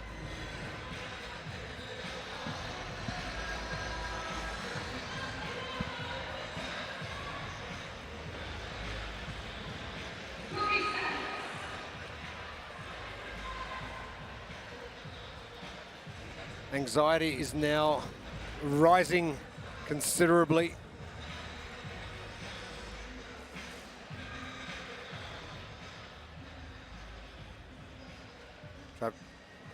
I kind of like Travis Mayer in this. He's known for going all out in some of these sprint. He can sneak away in lane number 10, just down in front of us. And it brings back shades of these regional finales back in the day when Mayer was on the cut line and he would just absolutely hit the full send button. And for these athletes, they're gonna have to really toe the line with the dark place. Maybe walk up, knock on the door, but don't fully enter because you don't wanna red line with those dumbbells in your hands. We've seen a few athletes really flirt with disaster. Elevate your training with the newest erg to the Concept 2 fleet, the Strength erg. Scan the QR code on your screen. You talk about red line. It's got to be a reddish slash amberish color. It can't be fully red. It's looking orange. Nice burnt orange. Yeah, burnt orange is the color we're looking for. Gabby, you know all about burnt orange. You sit there. I know this color so well. Although my favorite is red. Okay. So this workout here, you are going full guns blazing on the rope? I would. Why not? What the worst can happen. You might do extra set of lunges if you fail. 2:07, our time to beat. Dallin Pepper. There are lots of hands in the air. Yellow Hostas off first break. Wow, pretty much everybody got off and around within a second of each other. Sprague just ahead of Hopper. Good save from Hopper. Almost shuffled his feet, caught his balance. That was a veteran save right there. Sprague starting to extend his lead. This is awesome from James Sprague. Farlow has overtaken Hopper just. It is going to be close for second, but James Sprague will take out the win. But then Travis Meyer is coming as well. Farlow just ahead of Hopper. Gimel Harris, Victor Hopper, Travis Meyer. Djukic is in. Yellow Hosta, the lunges have hurt. Jenkins done. And finally Bosshard with a few reps remaining. James Sprague has scripted that perfectly. And I love the way James was using the weight of the dumbbell. He was secure in his grip. He was letting the momentum of the dumbbell carry his momentum forward through each step. If your grip is failing, you can't do that. So for one of the larger athletes, got the bigger hands, get a good grip, a lot of real estate on the grip there for the dumbbell. He's able to leverage the weight of them to add to his momentum in the lunge. Pat Vellner, Chelsea, Canada. Noah Olson, Miami, United States. Justin Medeiros, Boise, United States. Ricky Garrard, Wollongong, Australia. Austin Hatfield, West Virginia, United States. Roman Khrennikov. Jay Crouch, Melbourne, Australia. Samuel Quant, Washington, USA. Chandler Smith, San Diego, United States of America. Colton Mertens, Iowa, United States.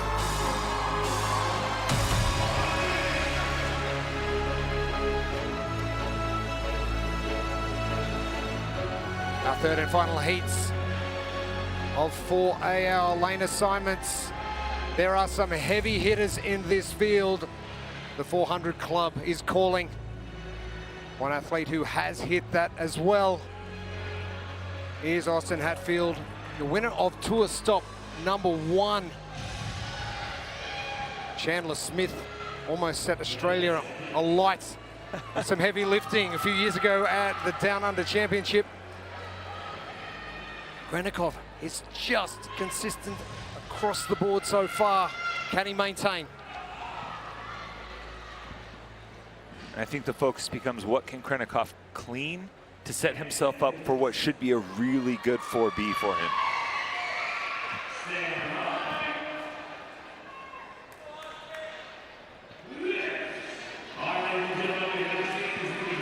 Underway, Pro 4A.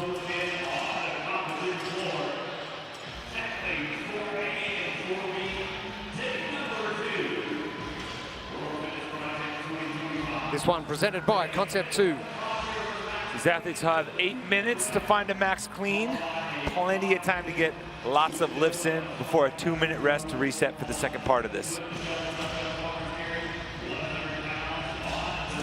With that said, plenty of time to get lots of lifts. No reason not to have a plan of attack for 4 to 5 plus lifts and be able to assess and reassess as necessary.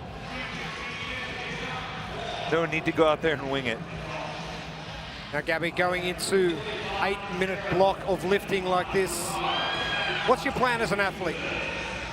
My plan as an athlete to hit a very easy first clean and then just go by feel a little bit. I mean, we saw this is actually a heat with not the very big openers. The one before that, we saw some crazy numbers on the opener who lifts. So we saw the Mikko Liljeorg strategy, and he jumped big twice, then went too much, missed two, then came back.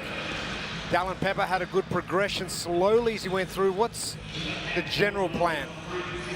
I think be somewhere in the middle. Like, obviously, you don't want to waste too much energy of making your jumps too small, but making them too big, it might be a risky thing, and you're gonna fail. We saw it in so many athletes to fail the rip because of the big jump. Hrenikov doing extremely well so far. Hatfield with a 3.65.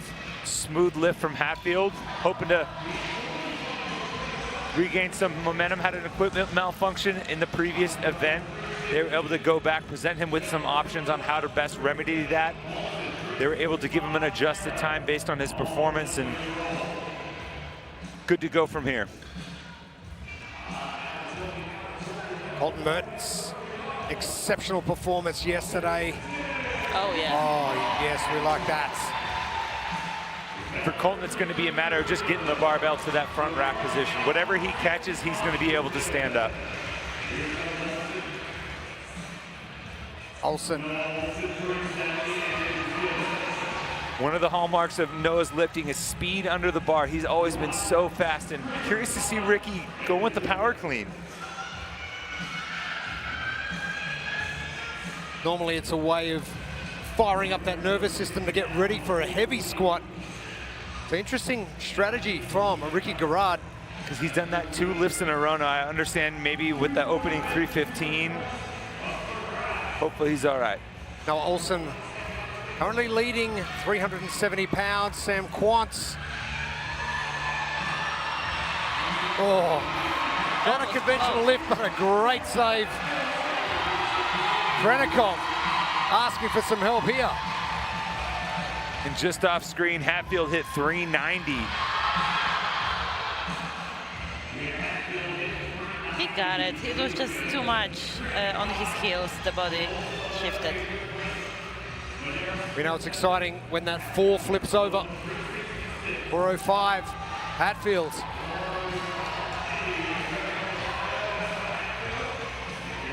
Four big wheels for Hatfield.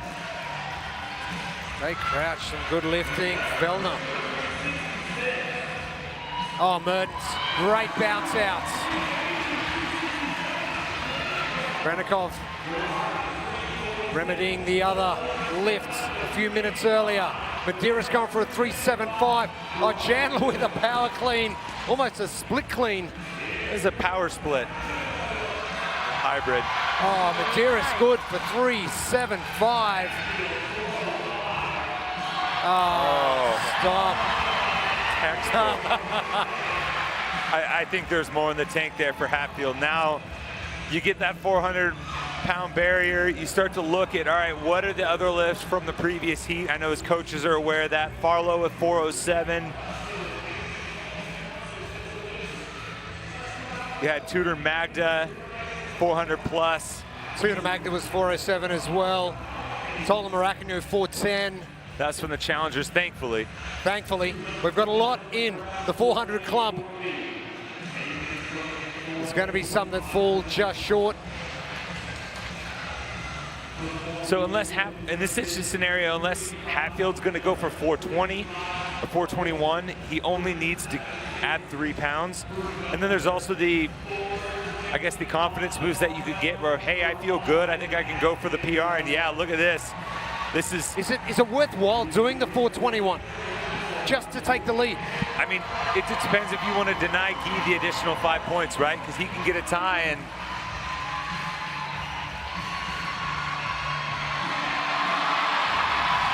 Roman. Crowd urging him up. Here comes Austin. Equal biggest lift of the day. Oh, really?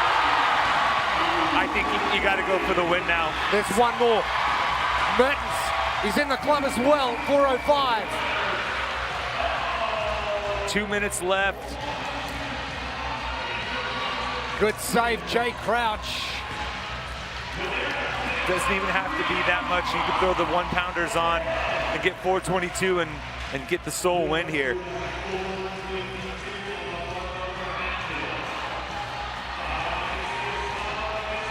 You know, Chandler Smith said in a post earlier, he apologized to his wife. It's his 30th birthday today. He said, "I'm really sorry for your birthday. You have to watch me clean."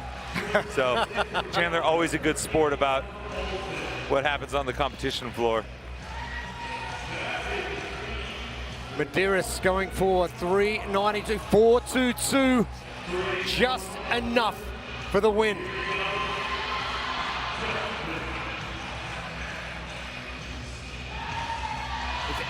.420's anything to go by.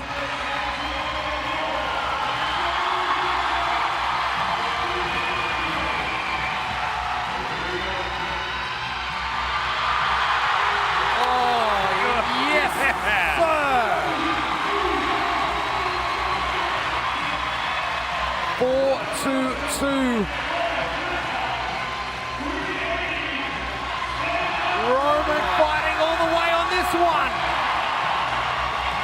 And that will do Roman. He won't lift again. Mertens going for that 415, not able to get underneath. Still time. Medeiros is in. Olsen going for his third attempt.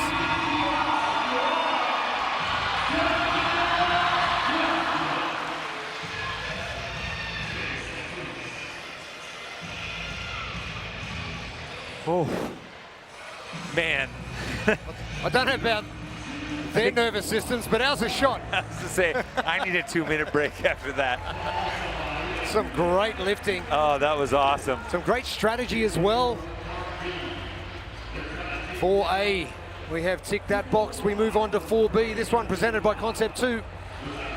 After this 2-minute break, they'll hit 500 meters on the rower, and then a 70-foot dumbbell farmer's carry lunge, 100 pounds in each hand.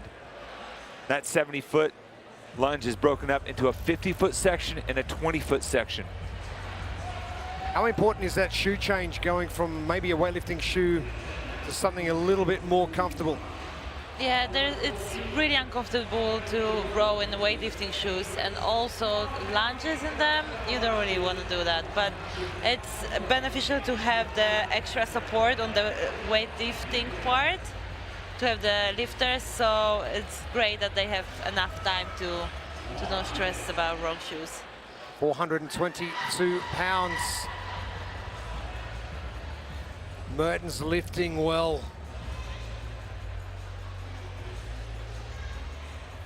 Just awesome lift from Colton.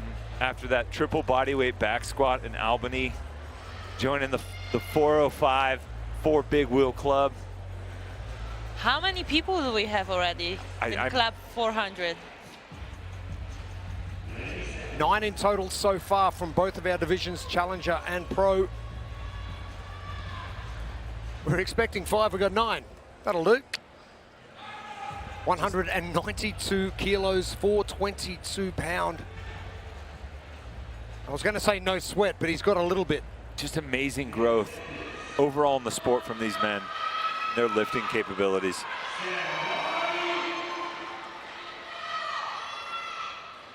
I was talking to Jay Crouch just about that. I was talking about the lift at registration day. And he said, I've got a good lift and it would win Oceania.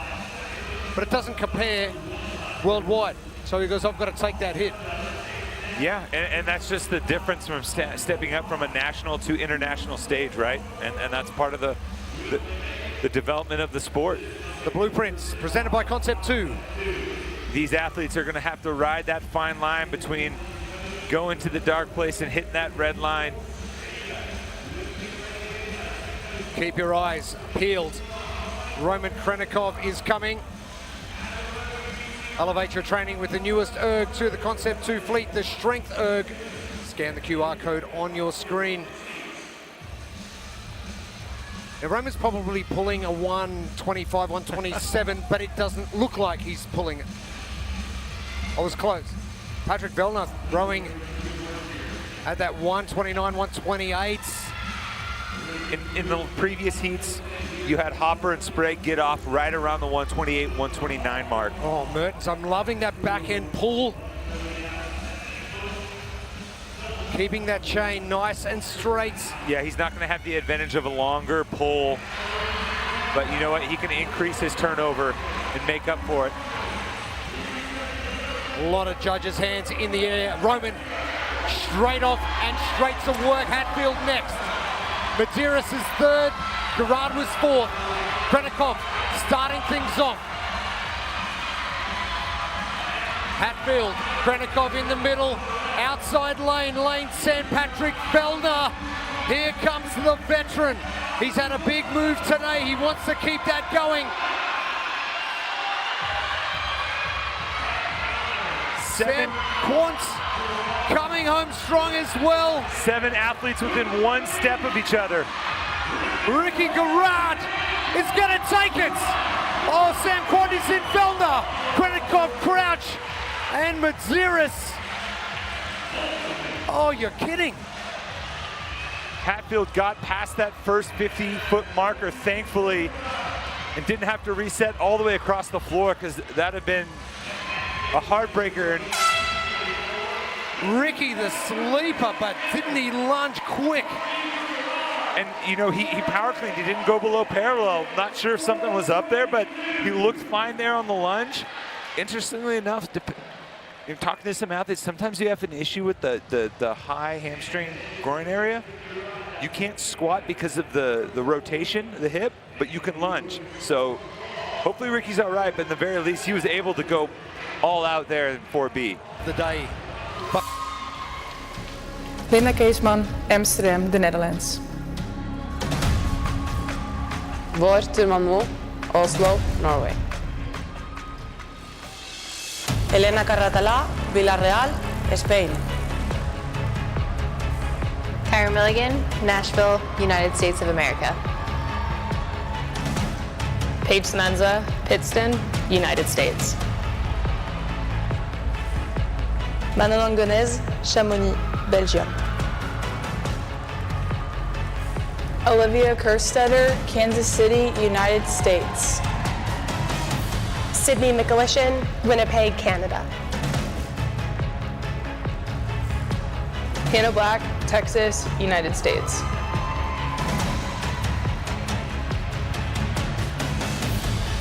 Our women hitting the competition floor. Elena Simons in lane number 1, Hannah Black. Big happy birthday to Hannah Black. Birthdays everywhere today. What better way to celebrate than throwing on your favorite Suns jersey and winning the lift. People forgetting that Hannah Black is more a track athlete than a lifter, but lifts very well. Olivia Kerstetter is going to potentially do something amazing with this barbell. Kyra Milligan will be one to watch as well. We could have a winner out of this heat.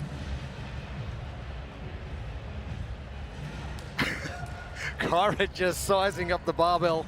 Wonder what I'll go first.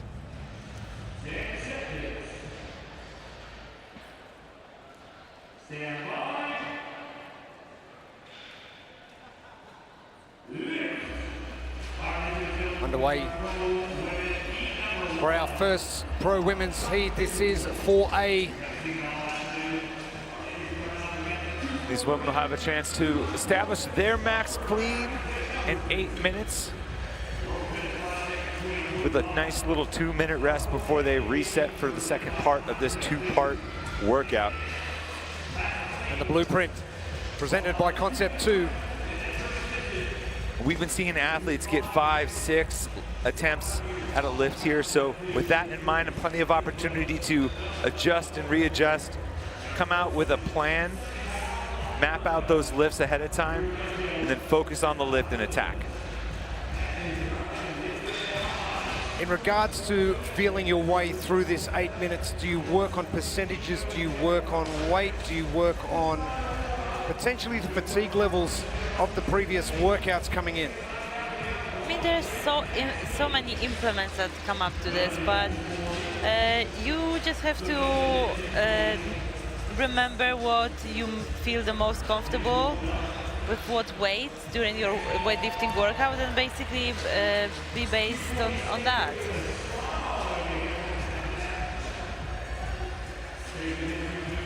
Hannah Black kicking things off with a 2.46. Verstetter. Great performance at the CrossFit Games.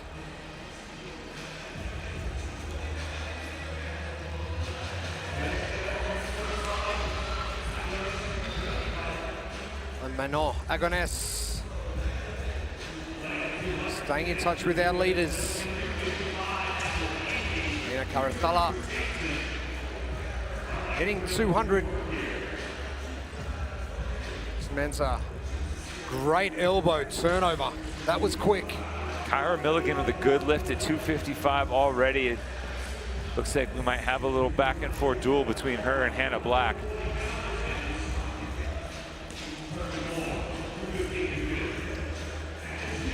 Northam and Mo.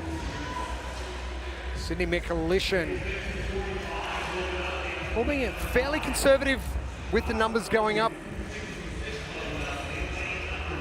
Remember, it's still only 2.5 minutes. Oh yeah, that was so quick, so strong. It almost looked like she could have power cleaned it. And extra props for her for the throwback Steve Nash Phoenix Suns jersey. A good extension through the middle for Hannah Black. Manon Agones. Comfortable.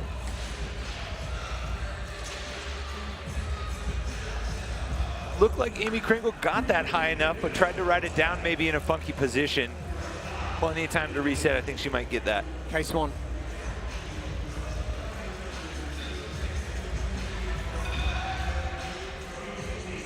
Milligan. Easily done. At rack position, high elbows.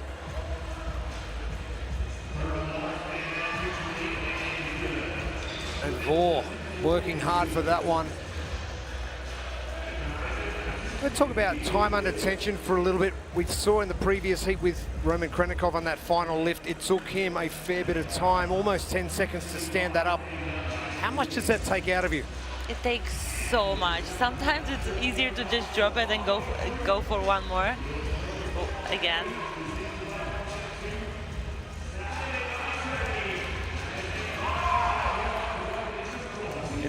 The top lift from the challenger division, Amanda Fisher 277. So nice little goal for these pro women to try and hit.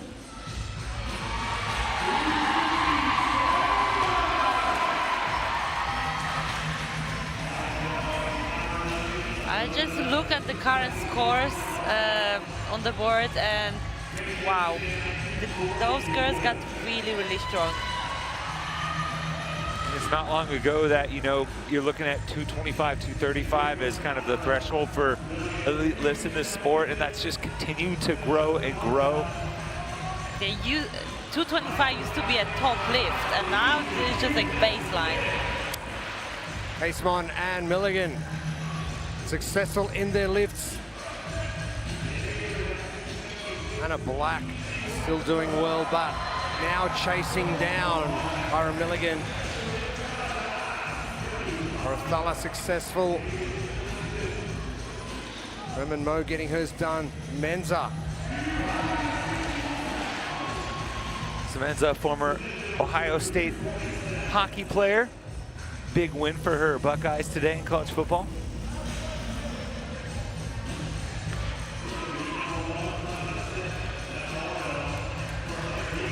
Hannah Black came out to the Torian Pro a few months ago.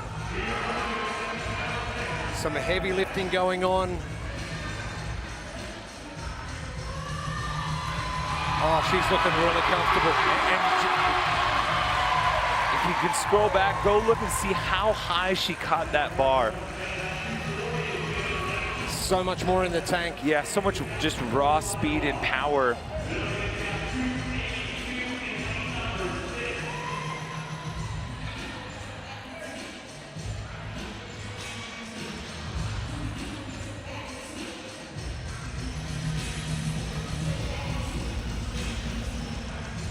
Linda Casemon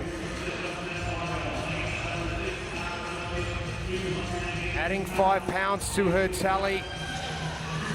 Just a little bit forward. Herstetter fails on hers. Getting to that sticking point now, Milligan. Doing it easy still.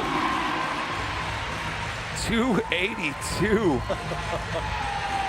Once you know, 275, 270, that's getting close to about that 400-pound mark, at least as far as comparing to the men's side. And 282, that's huge for Kyra. 128 kilos. Thurman Moe has got a minute. Oh, good grab. And maybe too much out of the tank, trying to save that lift. Agoness. Good lift from Manon. She missed her previous one, I think maybe at 265, and resets at 260.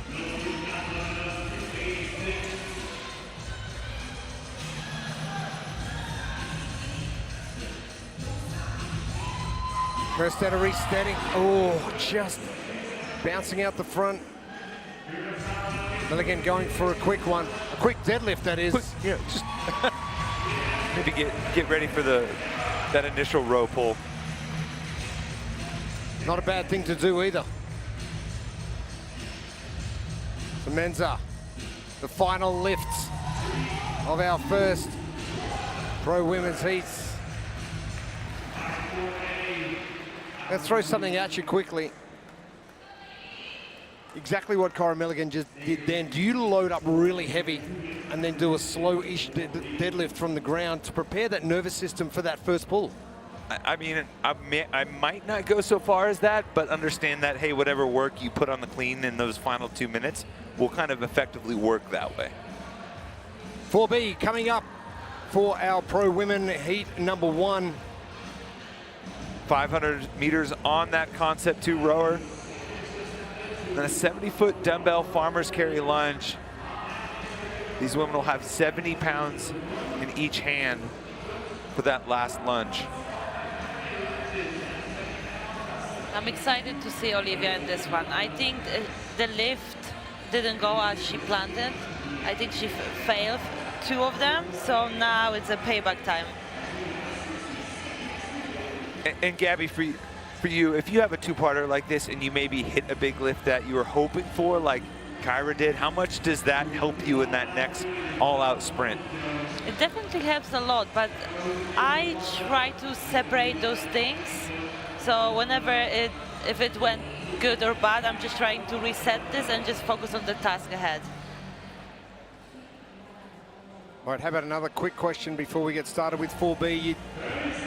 Long time under tension, you're getting that final clean. How much does that take out of you mentally going into a second parter? As long as I made it, then it's totally fine. The adrenaline. They're like, okay, oof, we are good.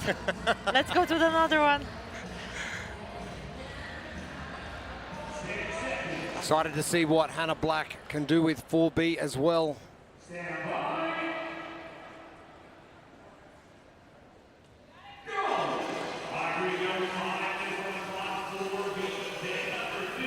The blueprints presented by Concept 2. Like we saw with the men, you're going to have to really get close to that threshold, that red line, that dark place, especially on this first row. You're going to get close, but not quite cross that threshold. Hannah Black getting started. But Gabby, we've got a 500. What do you row at? Well, in this case, probably around 145 for 400. Yep, there you that's go. About right. Give or take. Give or take. In the case one, you can always gain time in a workout like this. It is really easy to lose time if you go out too hot. Exactly. Like if you feel that you didn't push enough on the rower, just do the lunges faster. Simple as that. Simple. Make it sound so easy. Hannah Black, great rower, great track athlete, great lifter. Don't be surprised to see Hannah Black exit the rower first and start the lunge. We've seen some incredible finishes so far in Pro 4B.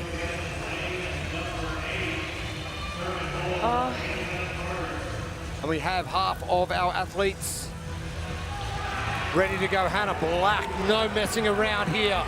She was off the rower right at that 140 mark. Bortham and Mo joining her on the lunge. Vor a little bit more cautious with those first few steps. Hannah just charging this right now. Hannah, one of our taller athletes, managing to get a longer stride, 50 feet and 20 feet. Hannah Black, the birthday present she wanted, a heat win. Final lunge for Hannah Black, and she will set the time to beat 2:23. Samantha coming from nowhere to take second. Thurman Mo, Milligan, Kerstetter are in. Casemon will be next to finish. Nice push from Semenza on that lunge there. Mikulishin, Agones, and Karastala finishing things off. She was able to overtake and reel in a few athletes, and if you know anything about hockey players, which Semenza was, that leg drive, a lot of leg power, key part of that sport in her sporting background.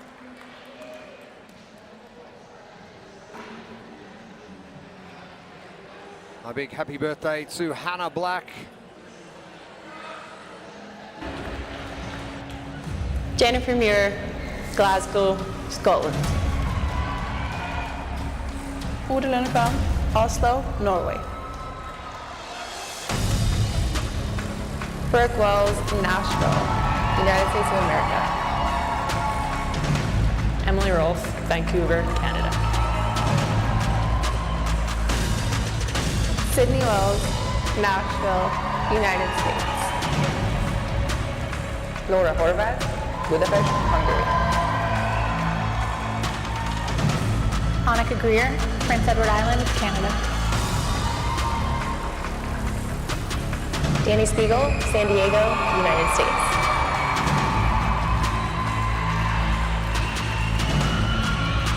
Our second pro heat onto the competition floor. Elena Simons.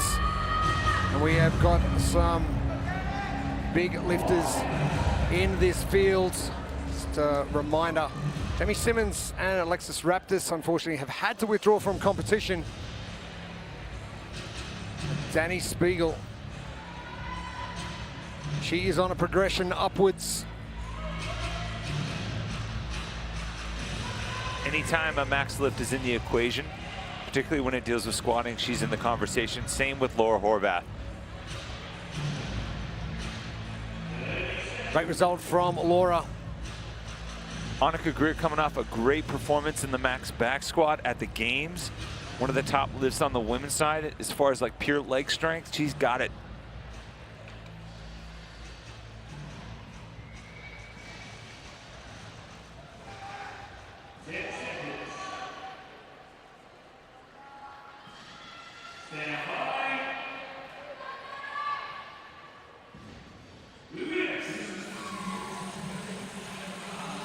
Eight minutes ahead of us.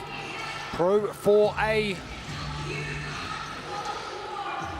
8 minutes to find your max clean before a 2-minute rest and reset for Pro 4B.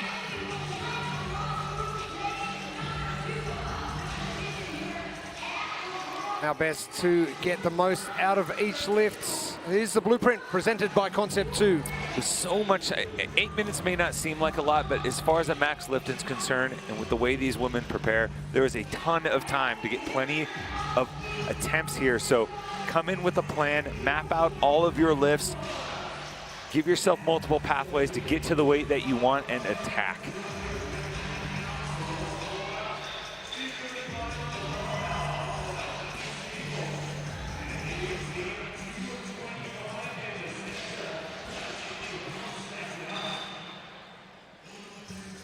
Ludwig Varm putting up some big numbers already.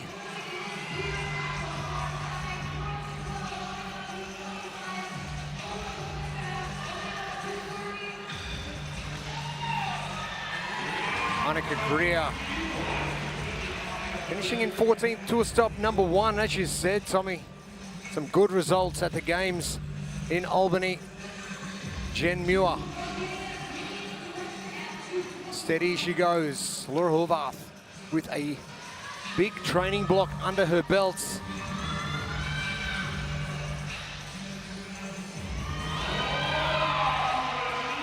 Knows a thing or two about weightlifting. Smooth lift from Laura. She is more than capable of touching that 270 mark. Annika, great bounce out of the bottom. If we look at this field, 282 from Kyra Milligan. How does that relate to what potentially these ladies are going to hit in heat number 2? With having a few strong ladies here, I think we might see another score to beat, to be honest. I'm hoping to see 85 maybe? 285? Ooh, there we go. Who gets there first? Dani or Annika is looking really, really strong. Oh, must be something in lane 1, but that extension, that barbell coming off the shoulders. Speed. Muir at a 235, taking plenty of time. Horvath with a 250.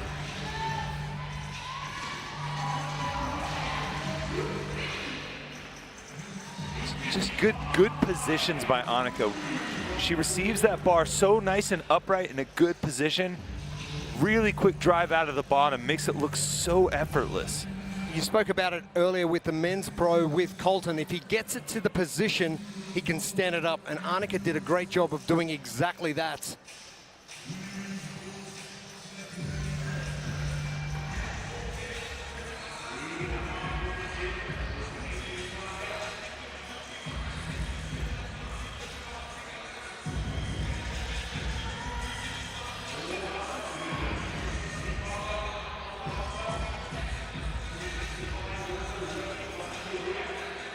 Uda Ludwig Varm back to work.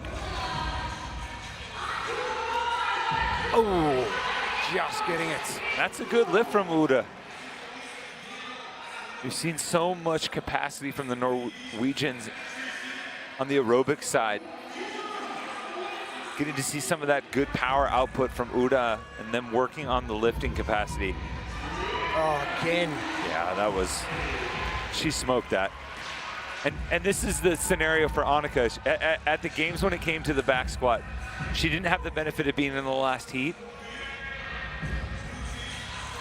And I think she maybe was a little bit more conservative in her final lifts.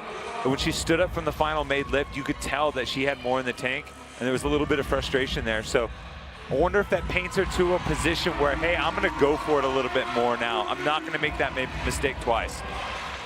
Yeah, she definitely learned her lesson. I don't think she wants to feel the same way, so she's gonna go for it. She already has a great score here. I mean, like 265. Come on, it's a great lift already. Or if you're in the second to last heat, does that take the pressure off a little bit where you can just get in your own zone and do the lifting you want to do without the pressure of the crowd and the big lifts coming? Yeah, but also I think she's aware who is lifting in the last heat, so she knows who potentially can lift more than her.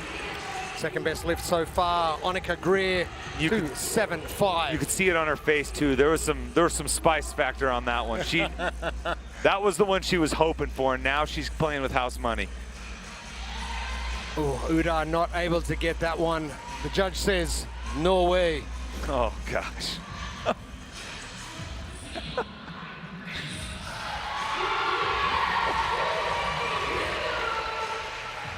Good lift from Brooke.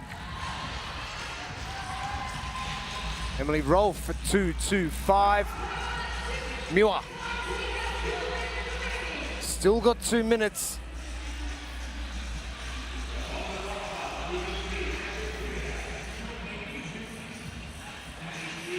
How long's too long in preparation to lift the bar? This looked way too long. I would feel quite uncomfortable and that I don't have enough air before my lift. I've found in the past it's better for me to sneak up on the bar rather than sit there and wait that long. Oh yeah. Laura, 2.68, just under that score from Hannah Black of 2.70.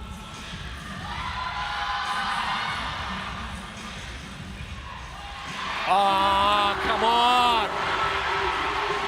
She knows how important that one was. Equal with Cora Milligan. Puts her in a tie for first through 2 heats.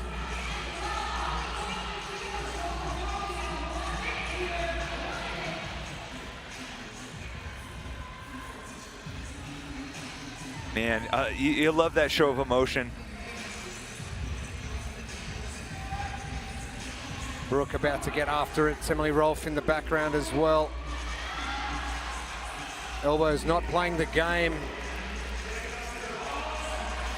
Spiegel, last lift. Oh, the extension. A little uncharacteristic for Spiegel in terms of the squat strength. I know she, in the past, she had dealt with some leg injuries and some nagging things, but sheer willpower from Jen Muir there. Just gritty.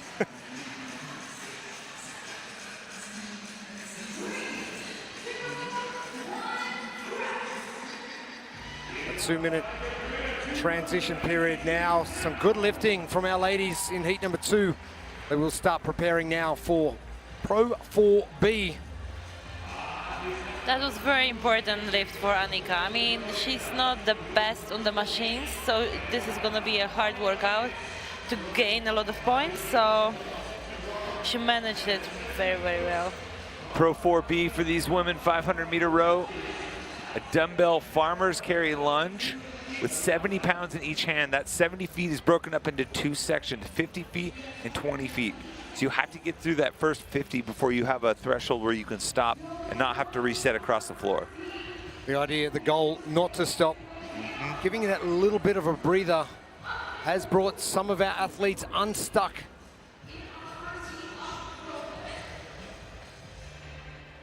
And this is an opportunity for a little bit of revenge from Annika riding the high. If you go back to Indianapolis, that last event, she was in the hunt in the top 10, and she had a snafu on the last dumbbell lunge, and it cost her some precious points. And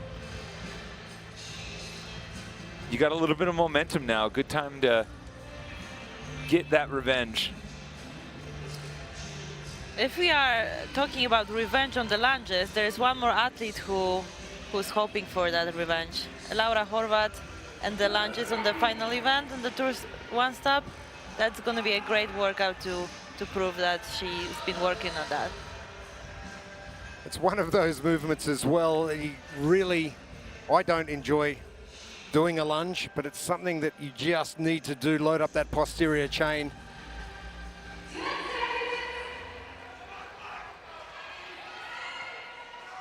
Something special, hopefully, from our ladies from heat number 2.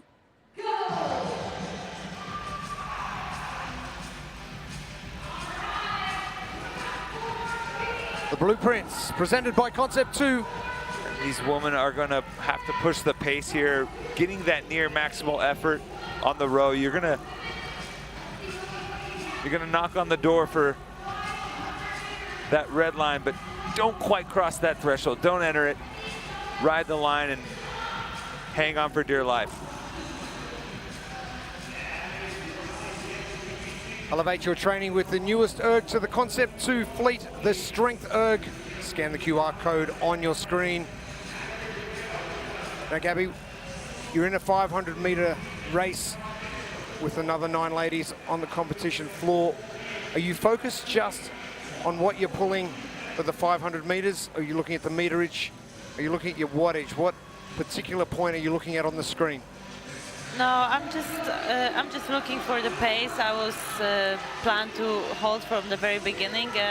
Obviously, you can't really see what other girls are pulling, so that's all you can do. Emily Rolfe with a great pull in the center of the arena in the blue and green.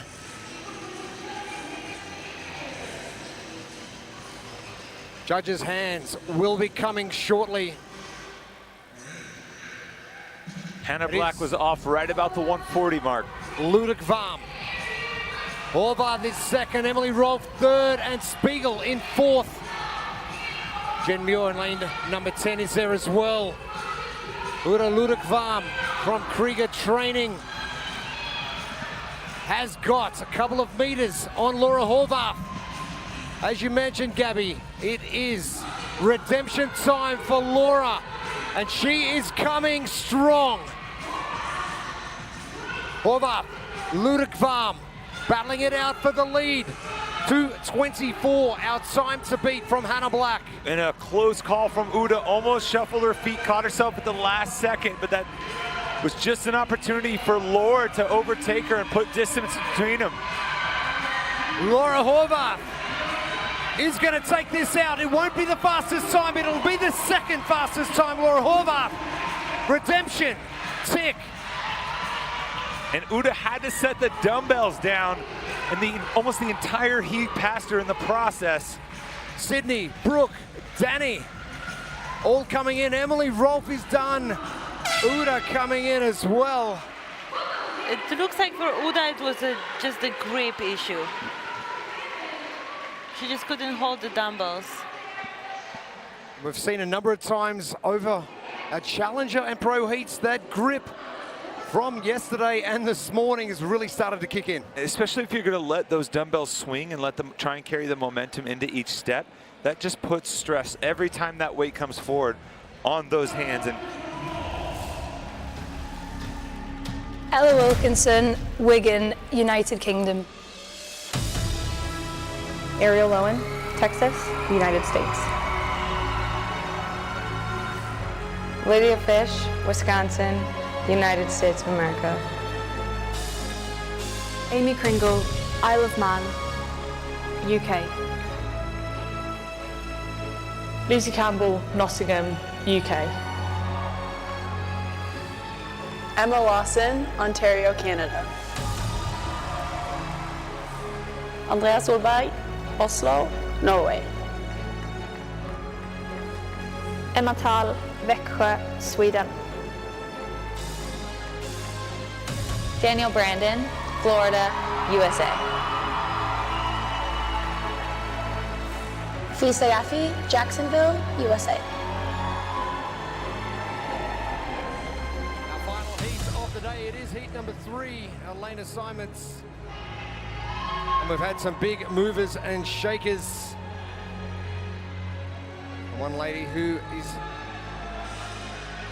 well experienced, well versed in functional fitness space, it is Ariel Lowen. And a massive cheer from the crowd. An experience in her favor.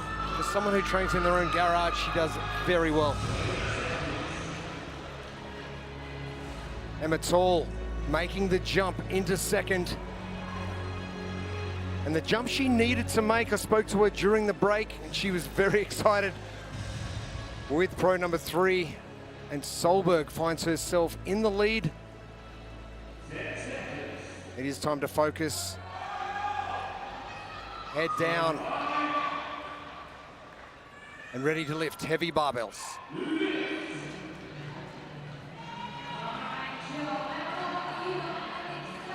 The final 8 minutes of Pro 4A coming your way, all presented by Concept 2. Yep, the last round of women will tackle this 8 minutes to find a max clean. You'll have 2 minutes of rest before we reset for part B of Pro 4.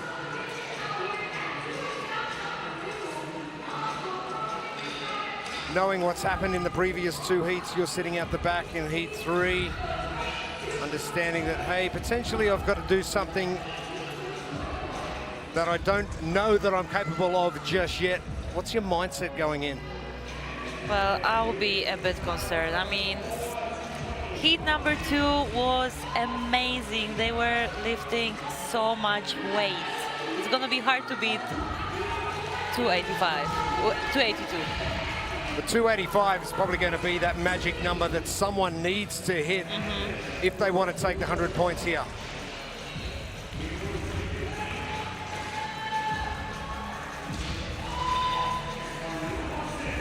Emma Lawson took a little bit of a hit in that last event, but I spoke to her in the back. She was just happy to get through that, given, you know, the back issues she's dealt with throughout the competitive calendar, and she said she was still feeling good and ready to attack the rest of the weekend.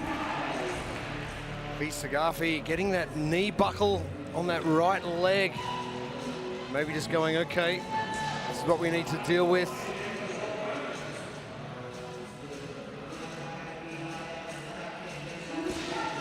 Pringle, good lifting.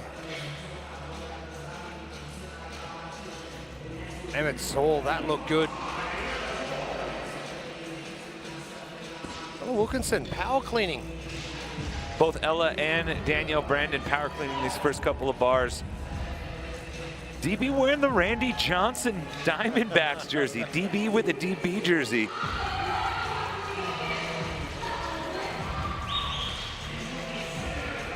I love the nod to the local sports teams. Bowen, good lifting.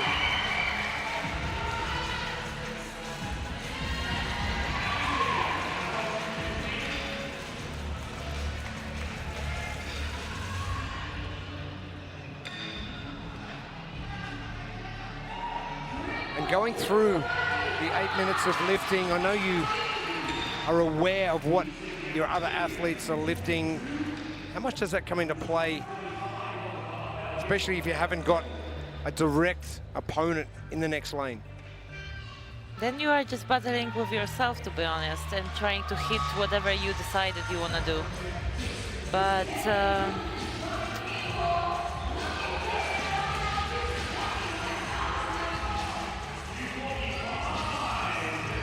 that's all looking good.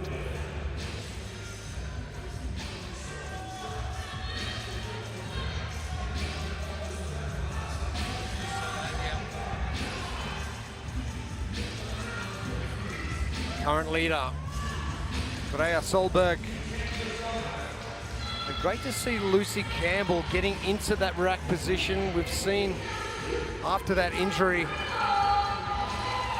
the battle she's had to try and regain that rack position with both hands. And that was one of the few lingering things that affected that injury and created some discomfort and pain. And we even saw her adjusted grip with the kettlebells last night in the kettlebell front rack. Lisa Garvey, I think she just said to herself, that one was better. Lawson.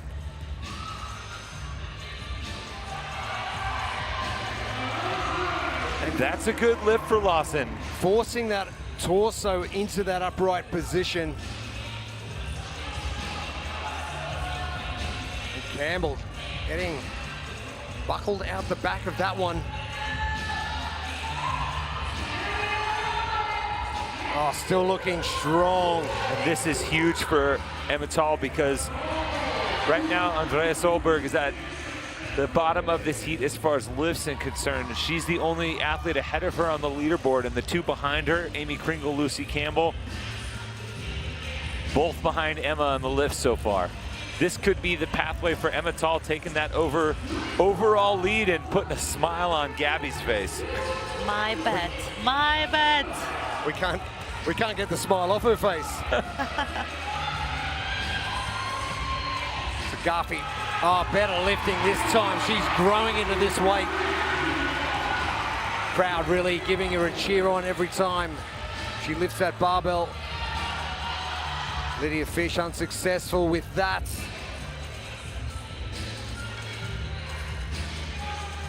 Lowen chalking up, getting ready to go at 250. Solberg, she's been consistent. 7th, a 4th, and a 3rd.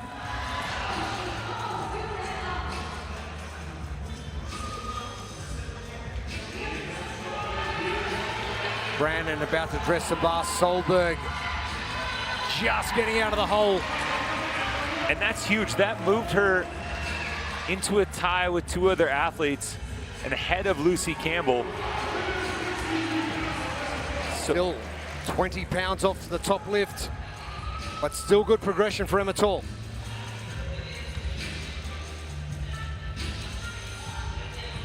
Kringle back again. Campbell in the back again. Not looking great under that heavy load. Garfi.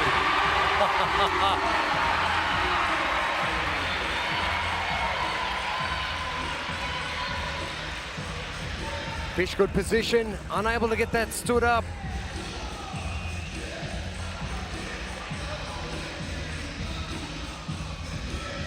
Now, deciding factor for Emma Tall. Where does she go from here, from the 262? Does she go 267? Does she go 272? Low and good for that one. Better from Campbell.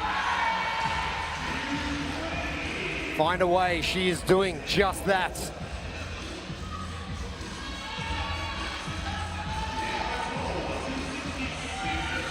266.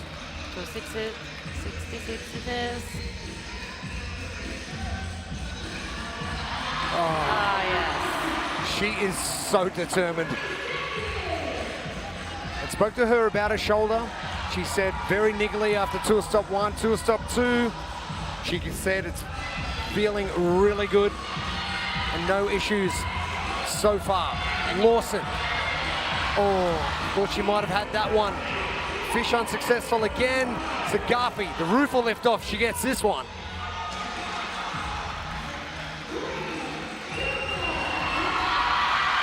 We'll save it for Lowen. Even though it's 2 pounds, those are the difference makers with a lot of athletes collecting around that 245, 250 weight. Sometimes just those change plates can be the difference in 2-3 placings on the leaderboard. Ella Wilkinson choosing not to lift too often and going power clean, the same sort of format as Ricky Garrard, which got him the win in 4B. We're going to see something similar, but this is 4B. It's going to be a 500-meter row, followed by a dumbbell farmer carry lunge. Just 2 movements, 70 pounds in each hand for these women. It's going to be fast, and it's going to be furious. Okay, what do we think? Who's going to take it? You know what who I'm going to say. I reckon you're going to say Emma Tall. Yes! Ding, ding, ding, ding.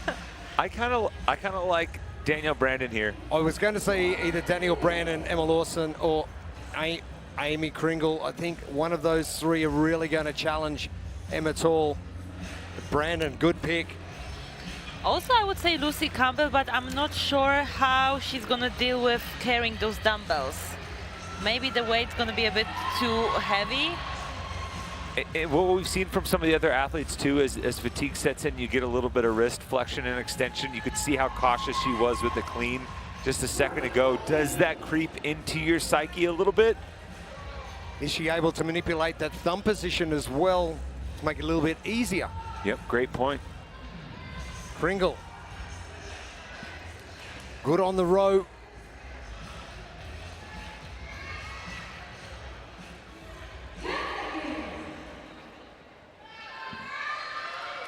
Another crazy finish on our way. Final heat of the day. Interesting from Ariel Lowen with a handle of the roll well above the head to get that wheel spinning, but the blueprint presented by Concept 2. Yeah, you're gonna have to get real close to going over the edge of that red line there. Really push the pace here. Almost full throttle the entire way, but save just enough for those lunges, because we have seen some athletes crash and burn in those final few steps, and it is devastating. Elevate your training with the newest erg to the Concept 2 fleet, the Strength Erg. Just scan the QR code on your screen. 150, very conservative pace. Ella Wilkinson, it's not won on the row, but it can be lost on the row.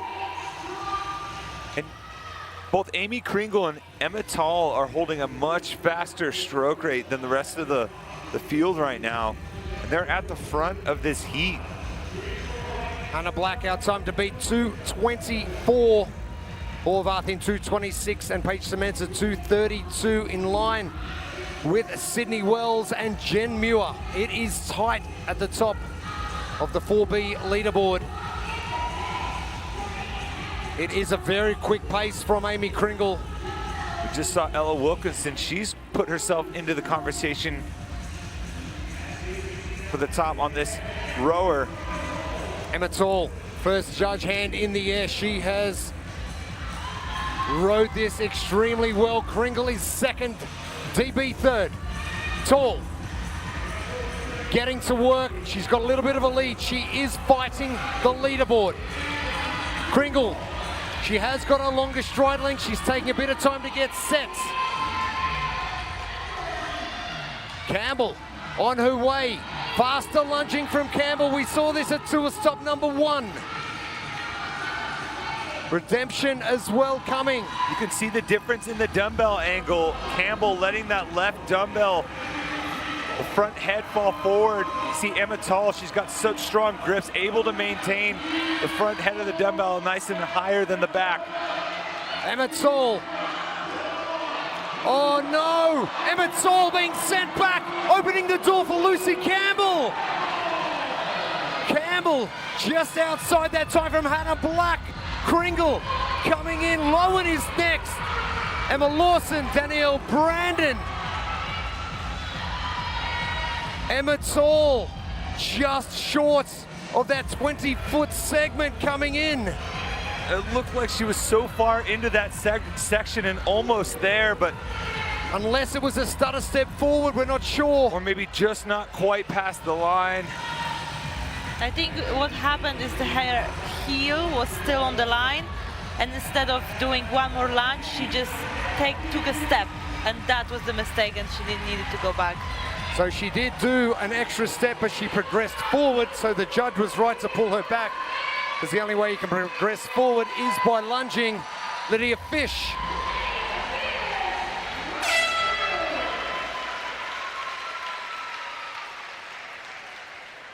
And we have more drama and another exciting finish, but Hannah Black looks as though she has got the fastest time, 100 points. A great bounce back from Lucy Campbell.